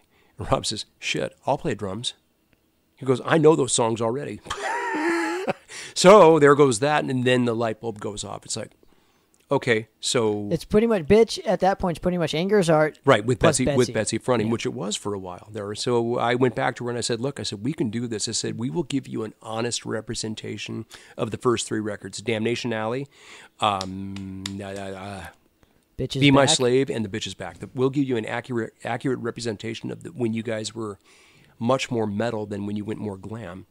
I said, but it will be that because that's what the European crowd's looking for. So we did that, booked a tour, and turns out, hey, the opening band should be Anger's Art because you get 2 bands for the price as one. That's how we ended up getting one of our European tours. Fuck yeah, dude. And did that, and that was a lot of fun. Now, when we came back from that, here's where the chinks in the armor started happening with Angelo. Angelo takes me aside and he goes, he says, we'd be a lot more famous if we played with Bitch and shelved Anger's Art. And I said, oh, yeah, well, but, there's but that. It's not about being famous at that point, right? I said, but I can't write music like that. I said, that's not my wheelhouse. I can play it, but I can't write it. He goes, well, there'd be less work to do, and there'd be more popularity, and more people would show up. I said, but that's not why I do this. I said, could you write those songs? I said, I can't write like that. I think I've written a song that might sound something close to Bitch, and even then I'm force feeding it. But so it's like, we could, and then even during that Abattoir tour, he goes, you guys would be more famous if you just did that. It's like, I don't want to do that, man. It's just, the calling is this. If you don't want to be a part of it, I can understand that. But I don't want to change direction. So anyway, that's kind of it. And then the Heretic thing, and I think he started realizing that it's going to be a harder slog pushing a band like Anger's Art than it would be for one of the legacy bands, which that's absolute. That's definitely true. I mean, you can get a nice big fat paycheck doing those shows, whereas here you're going to have to work, but you're doing what you create now. Yeah. I mean, I wouldn't detriment what you're doing now, creatively wise, just to make a paycheck. But that's just me. Yeah, and that's some people fine. are not like me, and I get that. So right, and I know. I mean, Angelo, for his work schedule at the time and everything, I love Angelo. Oh, he is a great blood dude. He is a great son of a bitch, and I've always called him an honorary member. Just because of what he did. If it was not for him, we never would have done the Disfigure album. It's that simple. Now, where was the Disfigured record recorded? John Haddad at Trench Studios. This is the first time you guys using John. Yeah. Okay. And it went very, very, very fast. It was just an incredibly... I just recently came across the rough tracks, meaning the basic tracks, no vocals, no overdubs. And Jesus, the band was on fire. It was really, really good. So we did that, and then we toured behind that. That's when we did the Bitch tour, and there was some other things that happened. There was a European tour that was sabotaged by one Mel Sanchez. Like I said, that constant variable creeps up again, dude. And it's just like, why is this guy? But see, the thing was, he knows at this point that I'm untouchable. He can't fuck with me, so he starts screwing with Dan. Well, that's because you've created a fucking empire for yourself, dude. Musically, you don't have to do Abattoir. That's the thing. You have... Right. It's a great place to visit, but you don't want to live there. I mean, I'll go back and do a show any day of the week, but it's like I can't sit here. We can't write because I'm not in that place anymore. I can't write that music. And that was proven by that comeback record that never came out. So he starts screwing with Dan, and here's what happened. So we had a tour booked in Europe. We were going to go do this thing. We were going to play with a band called Power Stroke. Now, Power Stroke is their main guy, or the guy, I shouldn't say main guy, but the guy we deal with is a guy named Martin Garrits. I believe I'm pronouncing your name right. Sorry. And they're based in Belgium, right on the Holland border. And we were going to do, I think it was 6-7 dates with them and a couple of festival slots. And it was all set and ready to go. Mel got wind of that because he heard about that. So we need to do an Evil Dead tour. So Evil Dead suddenly is going to Europe. And they're going to get a lot more money. So Rob tells me, he says, look, man, he says, what am I supposed to do here? I said, dude, you got to go after the money. That's a paycheck. And they were going to get serious bucks to go do this. And I think they went out, that's the one they went out and do with Possessed. So what are you going to do, you know? Yeah. So it's like, well, okay. I said, look, I think what I'm going to do is I'm going to reach out to Mars, see if Mars wants to do the tour. And we'll just continue to do the tour because it's already booked, whatever. So I love Mars Castro too. Mars, I love that guy. Another honorary member, right? He always rules, dude. We're playing a show with his new band, which is his brother. Yeah, on July 3rd. His new old band. It was his brother's old band. So anyway, I get this message out of the blue one day, or a phone call from Juan Garcia. And he goes, hey, dude, sorry about your tour. Sorry it all crashed on you. I said, what are you talking about? I said, our tour is still on. He goes, what do you mean? I said, oh, we got Mars is going to sub in and do this tour. He had just agreed to do it. Mars is going to sub in and do the tour. And I said, we're still going to go do all of our dates. Happened to coincide at the same time as the Evil Dead tour. This is when Mel got a hold of it. And Mel says, we need to get Power Stroke on our tour. We need to get Power Stroke. What do you think happened? They got Power Stroke. And there went, now Power Stroke was going to give us our backline. Oh, fuck. There goes the backline. Backline is gone. Good job, Mel. So that's the first time I ever had to cancel the tour. That's one of the things that disillusioned Angelo, because he had never been involved in the Abattoir politics, and then suddenly he was. He's like, "Fuck this! I don't want to be a part of this." Who would? You don't even want to be a part of that. Here's the thing. Why would you, dude? Abattoir did a show last year. I'm jumping way ahead. We did a show last year at Spring Bash in Milwaukee, and it was the first time, by the grace of God, and that's the only way this happened, that everybody finally said, screw it. Let's just not do this with Mel at all. That's when Eric became the bass player for Abattoir.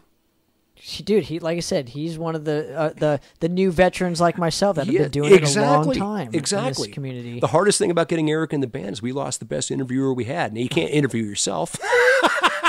That's why you got me now. Of course. Dude. So there you go. Anyway, where are we? We're somewhere.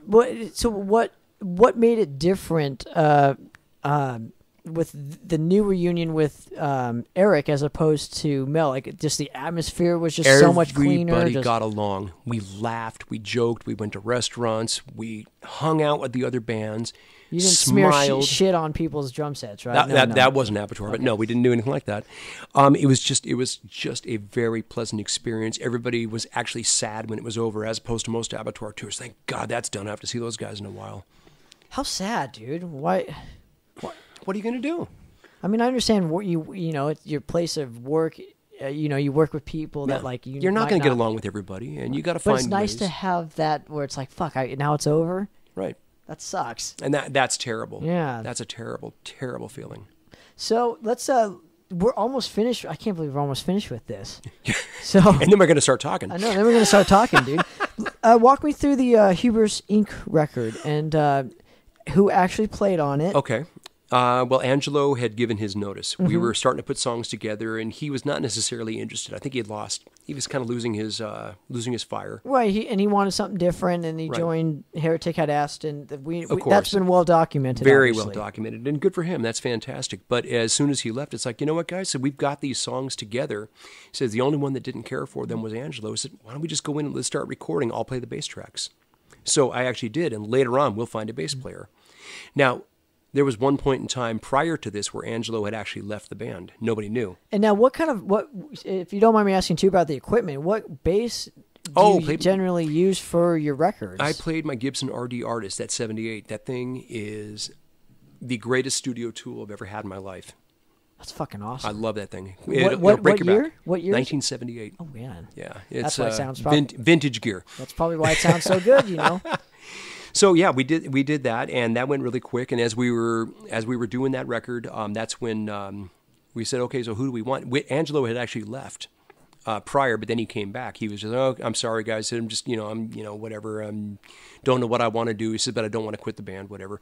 So in the meantime, we had already done all of our homework and everything like that, and we had already pretty much come to the conclusion that we wanted to have Henry De La Cruz play bass. Uh-huh.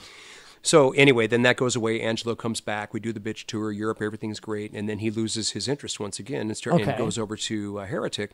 So it's like, okay, we're going to record this record, and then we're going to look. It's probably most likely going to be, No, we're good. Okay. Well, it's most likely going to end up being Henry, but the bass tracks will already be done. And that's what we did. And then Henry came in. The funny thing is, and I should go backtrack on this, when Javier left in 2007, and that's when Angelo came in, 2007. Yes, 2007. That is when we first considered, should we get Eric? Because we had met him. We were already doing interviews with him. So I sent a message to him. I think I sent him an email. Hey, dude, what's going on? What do you got going on? He goes, I'm just getting ready to graduate high school. So I'm going to be real busy this year. And it was just off the cuff. Okay, I got to remember his age, and I got to remember what's going on. And so this isn't the time. But we had already had an eye on him. It's like, fuck, will his parents let him travel? We were going to go do some festivals and stuff like that. So Angelo comes in, and then at the time we were bringing Henry in, Eric had already sent out a feeler. He goes, hey, man, he goes, if you guys are looking for a bass player, so I'd love to have a shot at that. And he was not out of school yet. He hadn't gotten his degree from Cal State Long Beach. And it was like, no, there is no way I'm going to let this guy, because we'll dominate his time. We'll screw up his finals. It's like, dude, you need to get your education. And we had already had the agreement with Henry at that point in time. Mm-hmm. So Henry's in for a year and a half. Eric graduates, gets his degree and all of that, and starts going into work. And then Henry, out of the blue one day, we got all these tour dates booked. We're going to go do this. We're going to go do that. We're going to go. And he says, hey, guys, I don't want to be in a band.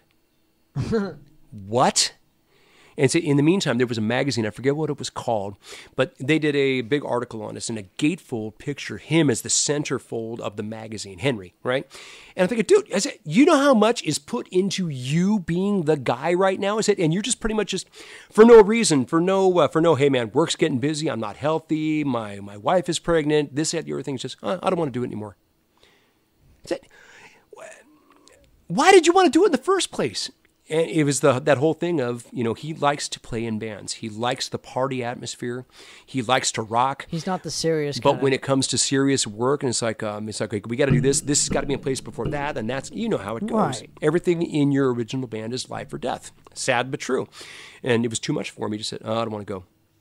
I think he didn't want to go. One of the first shows we were going to do was in Phoenix, Arizona, in the middle of summer, like a July or August date. He goes, I don't like it when it's hot. Dude. Oh, okay, that's a weak fucking excuse. It's 110 in Phoenix. It's 105 in Los Angeles. I mean, I understand it's a different kind of heat, but at the same time, man, it's like, no, that was either shit or get off the pot. Right. So we're thinking, well, what do we do? And in the meantime, I talked to Rob about it. I forget where Dan was. Dan was busy working. And he's like, dude, he says, can you guys handle this? He says, I've got to take care of some other stuff. He was moving. That's what it was. He was moving from one house to another. So I talked to Rob. I said, hey, Rob, do you think it's time we talk to Eric? I said, he's out of school.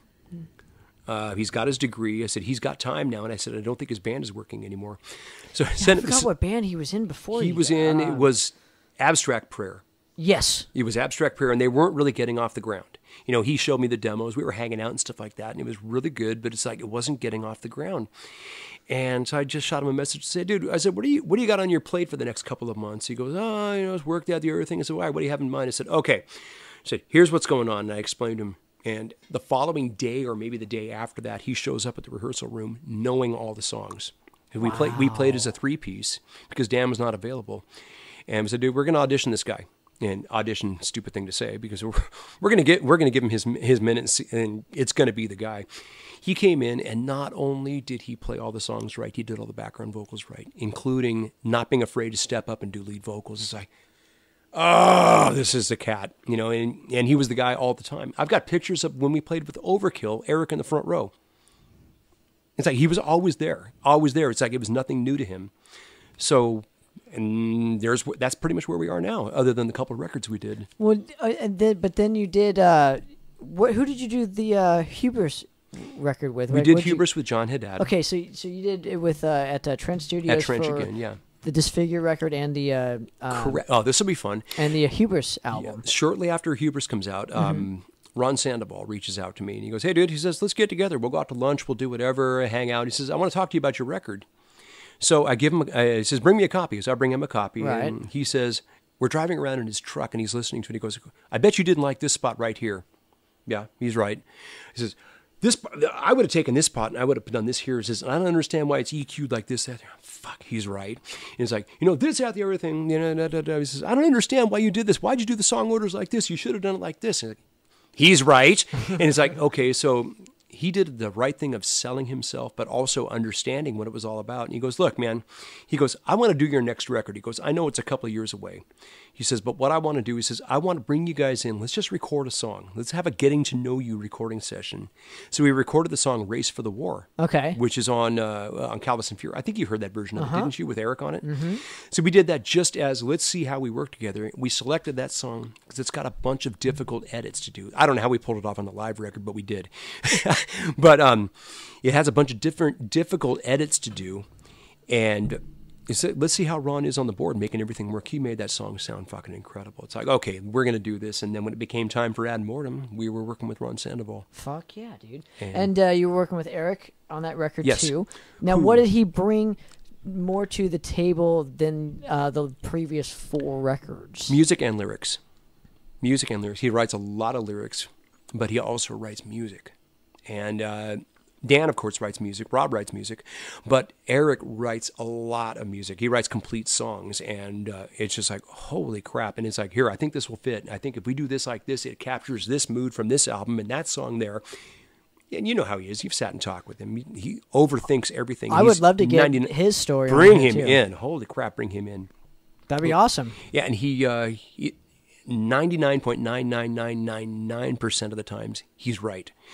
And the only 0.00001 is only because, I oversaw that. I should have done it like this, and then he fixes it himself. He's always right.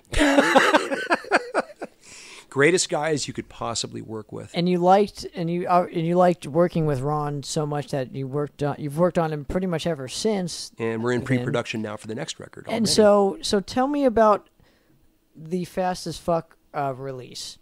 So I know we kind of know why you did a live record. Mm-hmm. There's obviously interviews of you interviewing yourselves and explaining why you did the live record. We can go in depth now because a lot more realities come out now. But why isn't it on vinyl? Why is it this live record only on CD and not vinyl? Because as a you're old school, man. Those Priest records, what did you listen to them on? It wasn't on a CD. Well, CDs didn't exist. It was on vinyl. There's also that. I listened to them on reel-to-reel, if I'm being honest with you, but that's a different story. Okay, well, I'm just saying, like, why not? Because a live record, to me, should be on vinyl. That's the most purest form that you could hear a live record on. We did the Hubris, the picture disc, on vinyl. Right. The Hubris Incorporated album in 2011. The market for vinyl wasn't there at the time. So we, the label, OSM, when we were with OSM Records, we got to talk about Malevolence Records, too. Yeah. But OSM Records, I think they printed these things, and then we realized how difficult they were to transport and how difficult they were to sell. Well, because they're picture discs. Well, no, it's vinyl. And here's the problem we have with vinyl.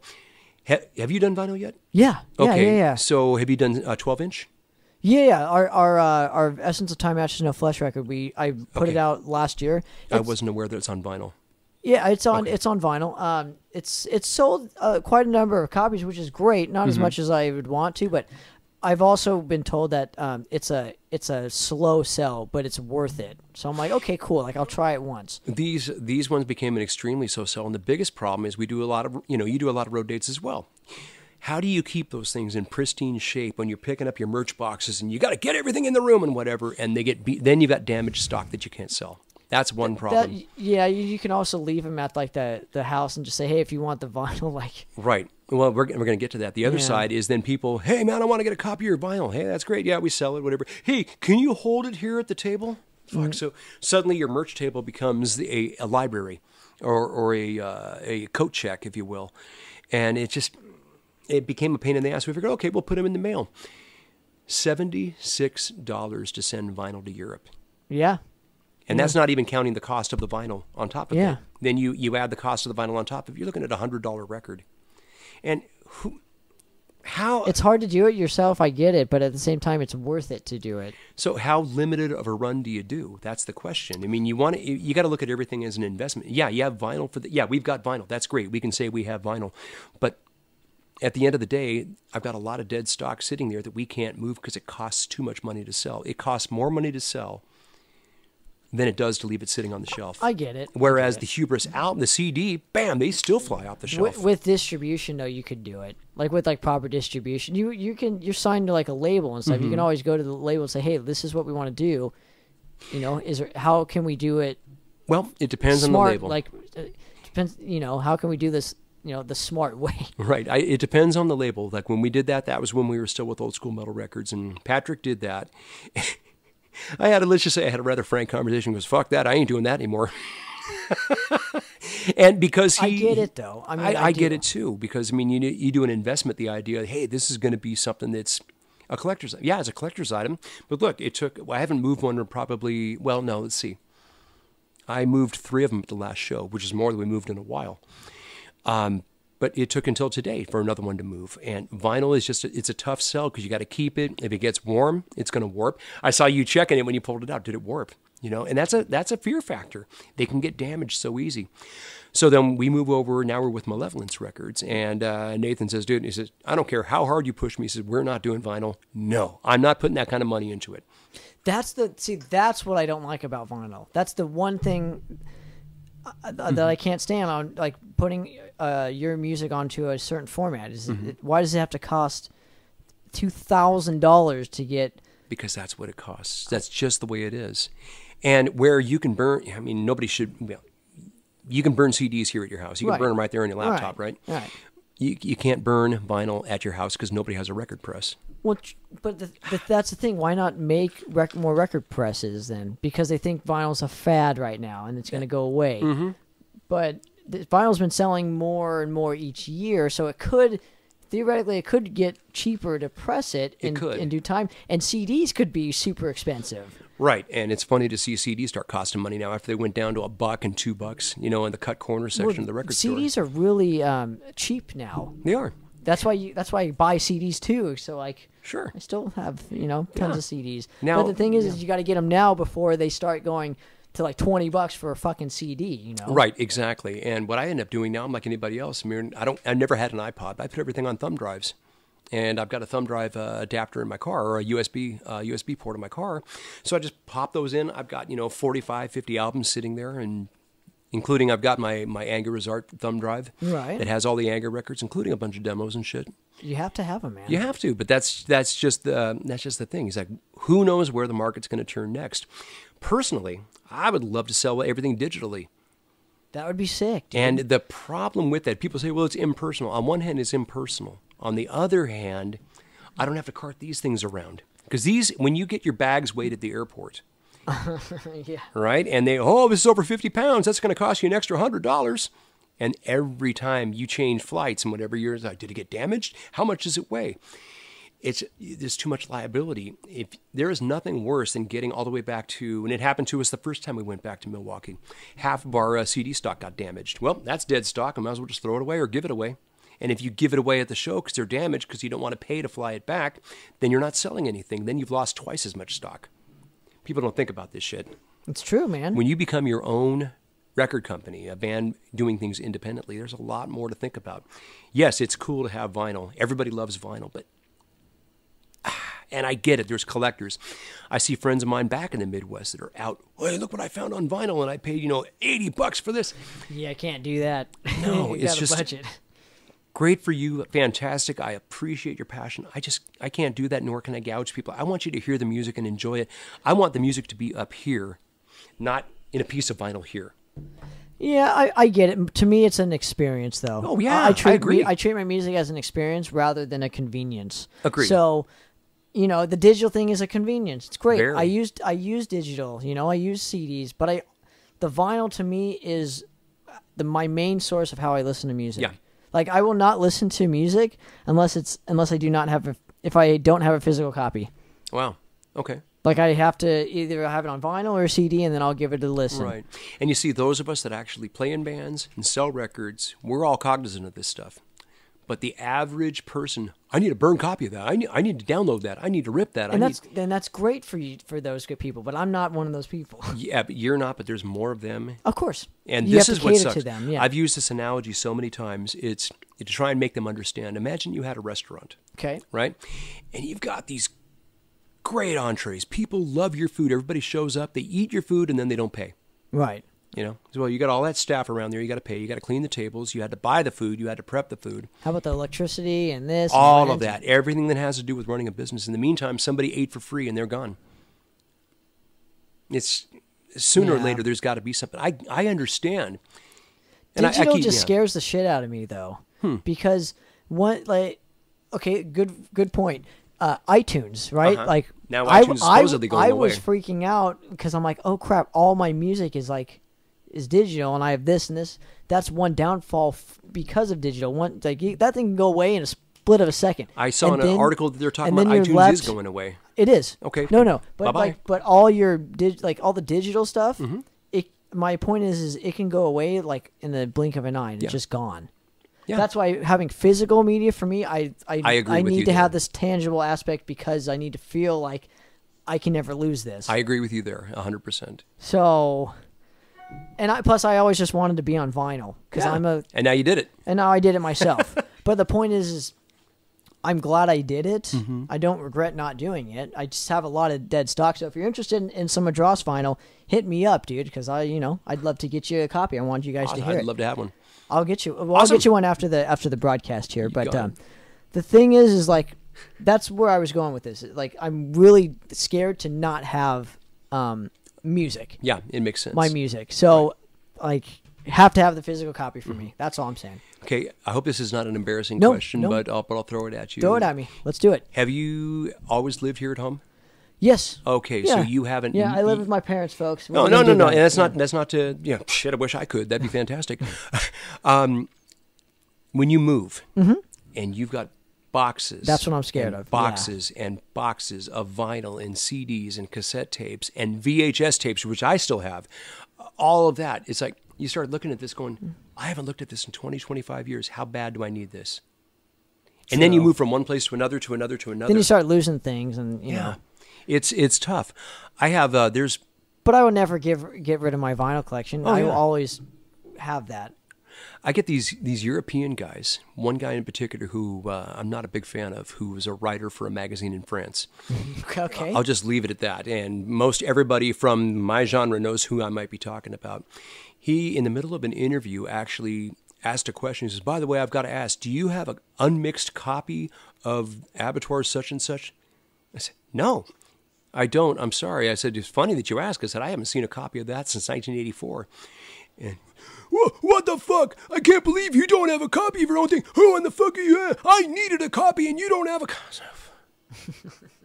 Really? Why an unmixed, though? That doesn't make any sense. Because evidently there's some article someplace in some fanzine saying, I listened to an unmixed copy of this demo and it sounded like this. And so this guy thinks he's entitled to it because somebody heard it in 1984. Okay. It's like, dude, really? I mean, there were times when I literally was living in the backseat of my car. I didn't give a fuck about that demo at all. You know? Well, that's because you're looking at what's in front of you, dude. Right. In that moment in time, it's like, no, I need to survive. I can't. Until you've actually been at that point where it's like, okay, I need to stop by a friend of mine's house when I think they might be eating dinner in the hopes that they'll set out a plate for me. Or whose house can I stop by and visit and hang out for about 2 hours or so just so I can use their bathroom? Or that kind of crap. I mean, I don't want to say it was homeless, but it was homeless. It really was. That's why you know who your real friends are in those situations, too, And at the same time as that was all going on, Abattoir was selling out the Roxy Theater. How embarrassing. It's the way it was. I know, but just how embarrassing, like... What do you do? That you have to even tell that story. Like, how now you give some people, like... But... It's like, fuck, really? But the other side is this. It's like, you're still doing this? Why would you do this? I can't stop. This is what falls out of me naturally. I completely lost my train of thought once again. Dude. But it's one of those things that's what makes a man out of you. I remember same friends of mine. I got into the HVAC industry, and I did HVAC for 30 years. Now, what is HVAC? Heating, ventilation, and air conditioning. Okay. And started working for, well, I'm not going to name the name of the city, but a very large school district in a very large city in Los Angeles County. Okay. Shocker. I wonder what that is. Yeah, I know, exactly. So, and I did that, and I just recently promoted up a couple of years ago, and now I manage the warranty department for the entire school district. Congratulations. Which is awesome. Great, but I mean, it was one of these things that I need to learn a trade. And the guitar player in Tactics at the time, Danny Blaze, hey man, I think I can get you a job over here at my shop. And that was one of those things that gets me to move out of San Diego. I had to go home and live with my folks to learn how to, lack of a better way to put it, learn how to wipe my ass and wipe my nose again. Because I was a basket case, drinking, smoking. All I did was rock and roll, man. Metal! Living in the back. I was one of those guys. I saw the error of my ways. I better learn how to do something. I would love to know how to do a trade. It's because at the end of the day, as broken down as I am now from having done it for 30 years, if I needed to go out and earn a living at it, I can. And I don't want to do it. But yeah, but you have that in your back pocket. It's like having a degree. Right. Like and in the meantime, so I'm going out and I'm doing this work, right? And at the same time, all these people that I was playing in bands, nah, dude, hang out and drink with us. We're going to get some Coke, brother. I don't do Coke, man. Man, Coke is the one drug that's so rampant in our scene that I didn't know existed. I don't know if it still is, but at that time in the 80s. I've been offered it more times. It's still, people still do it? Yeah, I've been offered it more times than most of the other drugs. Man, oh man. Yeah, I can't ever find myself to do any of it. It's just not my thing, and and that's one of the reasons I realized alcohol got in the way. And long about 1991, I said it's time to quit drinking, and just did. One day on a fluke, I poured out the beer I was drinking, and said, "Let's see how long I can go." It's 2019, but it wasn't I just doing think well. you just need to be responsible with it, just like everything else. Because I do enjoy drinking. Sure, I just don't do it every day now. Right. So I pick when.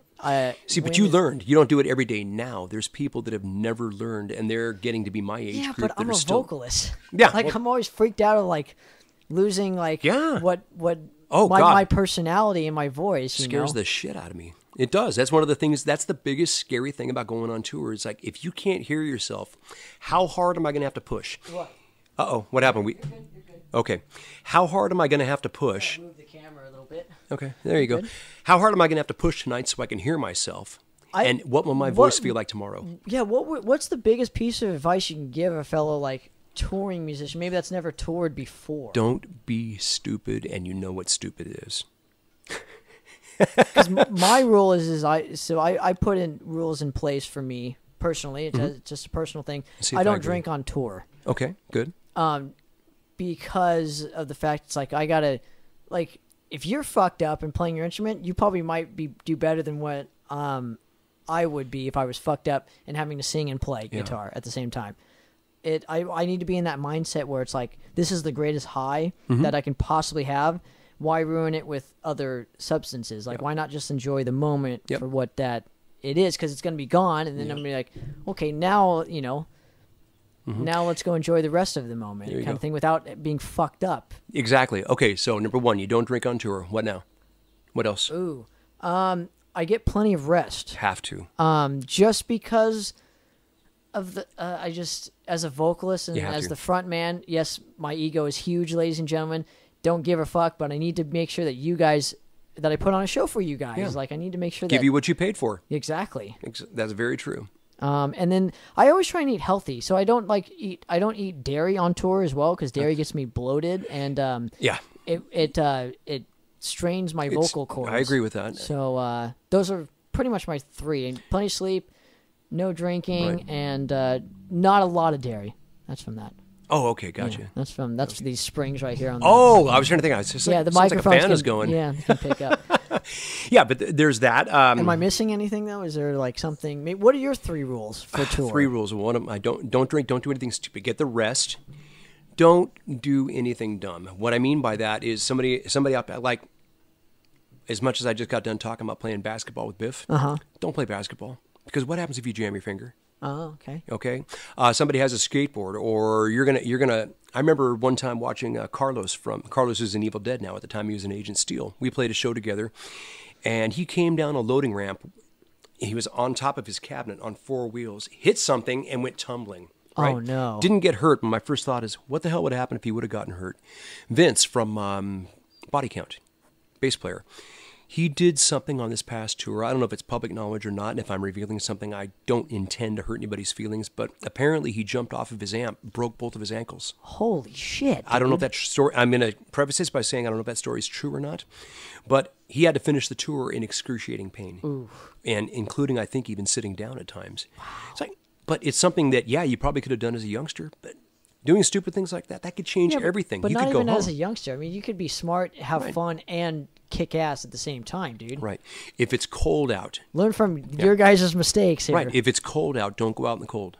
Right? I always say pack for both extremes, too. Oh, man. yeah. That's a kind of a rule I have for myself. And always bring a pillow Right. Because I think if somebody in your band needs to sleep in an icebox, I love air conditioning on, but if it's showtime, no.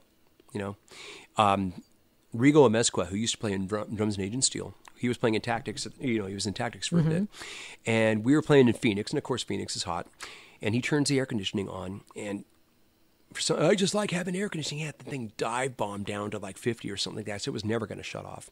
And I wake up and I have no pipes the following day because it's freezing cold. I said, well, I was warm and cozy. Dude, you're the fucking drummer. He said, vocal cords are gone here, so we could cancel the show tonight and go home and not get paid. Things like that. You don't think about shit like that. Think about your fellow man. Don't start stupid arguments, even if you're pissed off at your bandmate, whatever. Go for a walk. Don't tug at the tent strings. Just don't do it, man. I say work as a team too. You have to. Expect the fact that everybody's going to stink. Everybody's going to fart. It's going to be terrible. Someone's going to have bad breath or BO. You're going to learn more about your bandmates than what you want. We get it. Right. We've all been there before. Right. I've been on tour with girls in the band. You know, it always starts as give them all the space they need, and after a bit, it's like, fuck, we got work to do. It's just, you know, you change and you go. And some of the gals, I'm not going to mention their names, but man, they got some of them bigger gas problems than I've ever heard than most dudes. Yeah, there you go, man. But then again, that's not a misnomer. We all know that, right, ladies? That's right. Well, Steve, I greatly appreciate you coming on the show, man. Dude, we could go for hours still. We need to do maybe a two-part of just like stories and stories and stories. Like, cause like obviously this was the focus of this was about your career. Did we get up to current? We did get up to current day. Yeah, we did. Wow. We did 2 hours and 50 minutes right now. I'm sorry. No, I'm not. This is amazing. But I want to we'll bring you back on soon. Sure. Maybe we can get you and Rob on the same topic because I would love to get his story. You know what? Let Rob, I'd love to do it with Rob because we've done interviews together. And we did one together with you and Andy that time. Right. I always feel when Rob's there, I feel like I talk over him. I feel like that with Eric as well. And I don't want to talk over anybody. No problem. Let them tell their We'll bring stories. you on again and we'll do a two-parter of just literally stories that I think you guys would enjoy. So, Mr. Steve Gaines of Anger is Art, make sure to go check him out. Where can people find you real quick before we end this broadcast? YouTube, Anger is Art. You can search Anger is Art YouTube. You can search Anger is Art. God damn it. Are you in Bandcamp? Bandcamp, thank you. I don't know why I couldn't think of that. Okay. I'm having brain farts. Of course, there's Facebook. I think we still have a MySpace page. Nobody's been to it. I think Bandcamp is like now the second greatest thing for bands, and MySpace was the first because he had that player. And it's amazing how much money. I'm not going to say we're not getting. Dude, Facebook could totally get on that though, man. They could totally put a player on the profile and but that would be an outside source. I've got my theories about Facebook. I will say this, and I'm going to ask you this question before we go. Okay. And anybody who's in a band who's listening to this, have you noticed that on your band page, if you go hype, you have an event that you do from your band page. No one sees it. No one ever sees the fucking thing. But if you do it on your own personal page, everybody sees it. Yeah, it's weird, dude. But you ever notice that whenever you put those things out on your band page, they always say for $5 or for $15. But fuck Mark Zuckerberg. I know it's. But I've had to do it. It totally works. And then they've got your credit card. And I've heard several stories about people getting charged for things on Facebook. Well, you never said to stop. Oh. I'm not going to give them the benefit. I'll do it. I'll do the work myself. But Bandcamp. I love Bandcamp because it's so easy. It's just so damn easy to use. Dude, you can put all your merch there. Yeah. And they don't take a cut of the merch. What they do is they get all the digital. So they take a percentage of the digital, and then they're getting paid for their service out of what we sell. If it doesn't sell, big deal. Exactly. It's a great thing. That's why I love it. Yeah. Because there's no fucking what is it? I can't even think of the word right now. Risk. Yeah. There's no risk for see?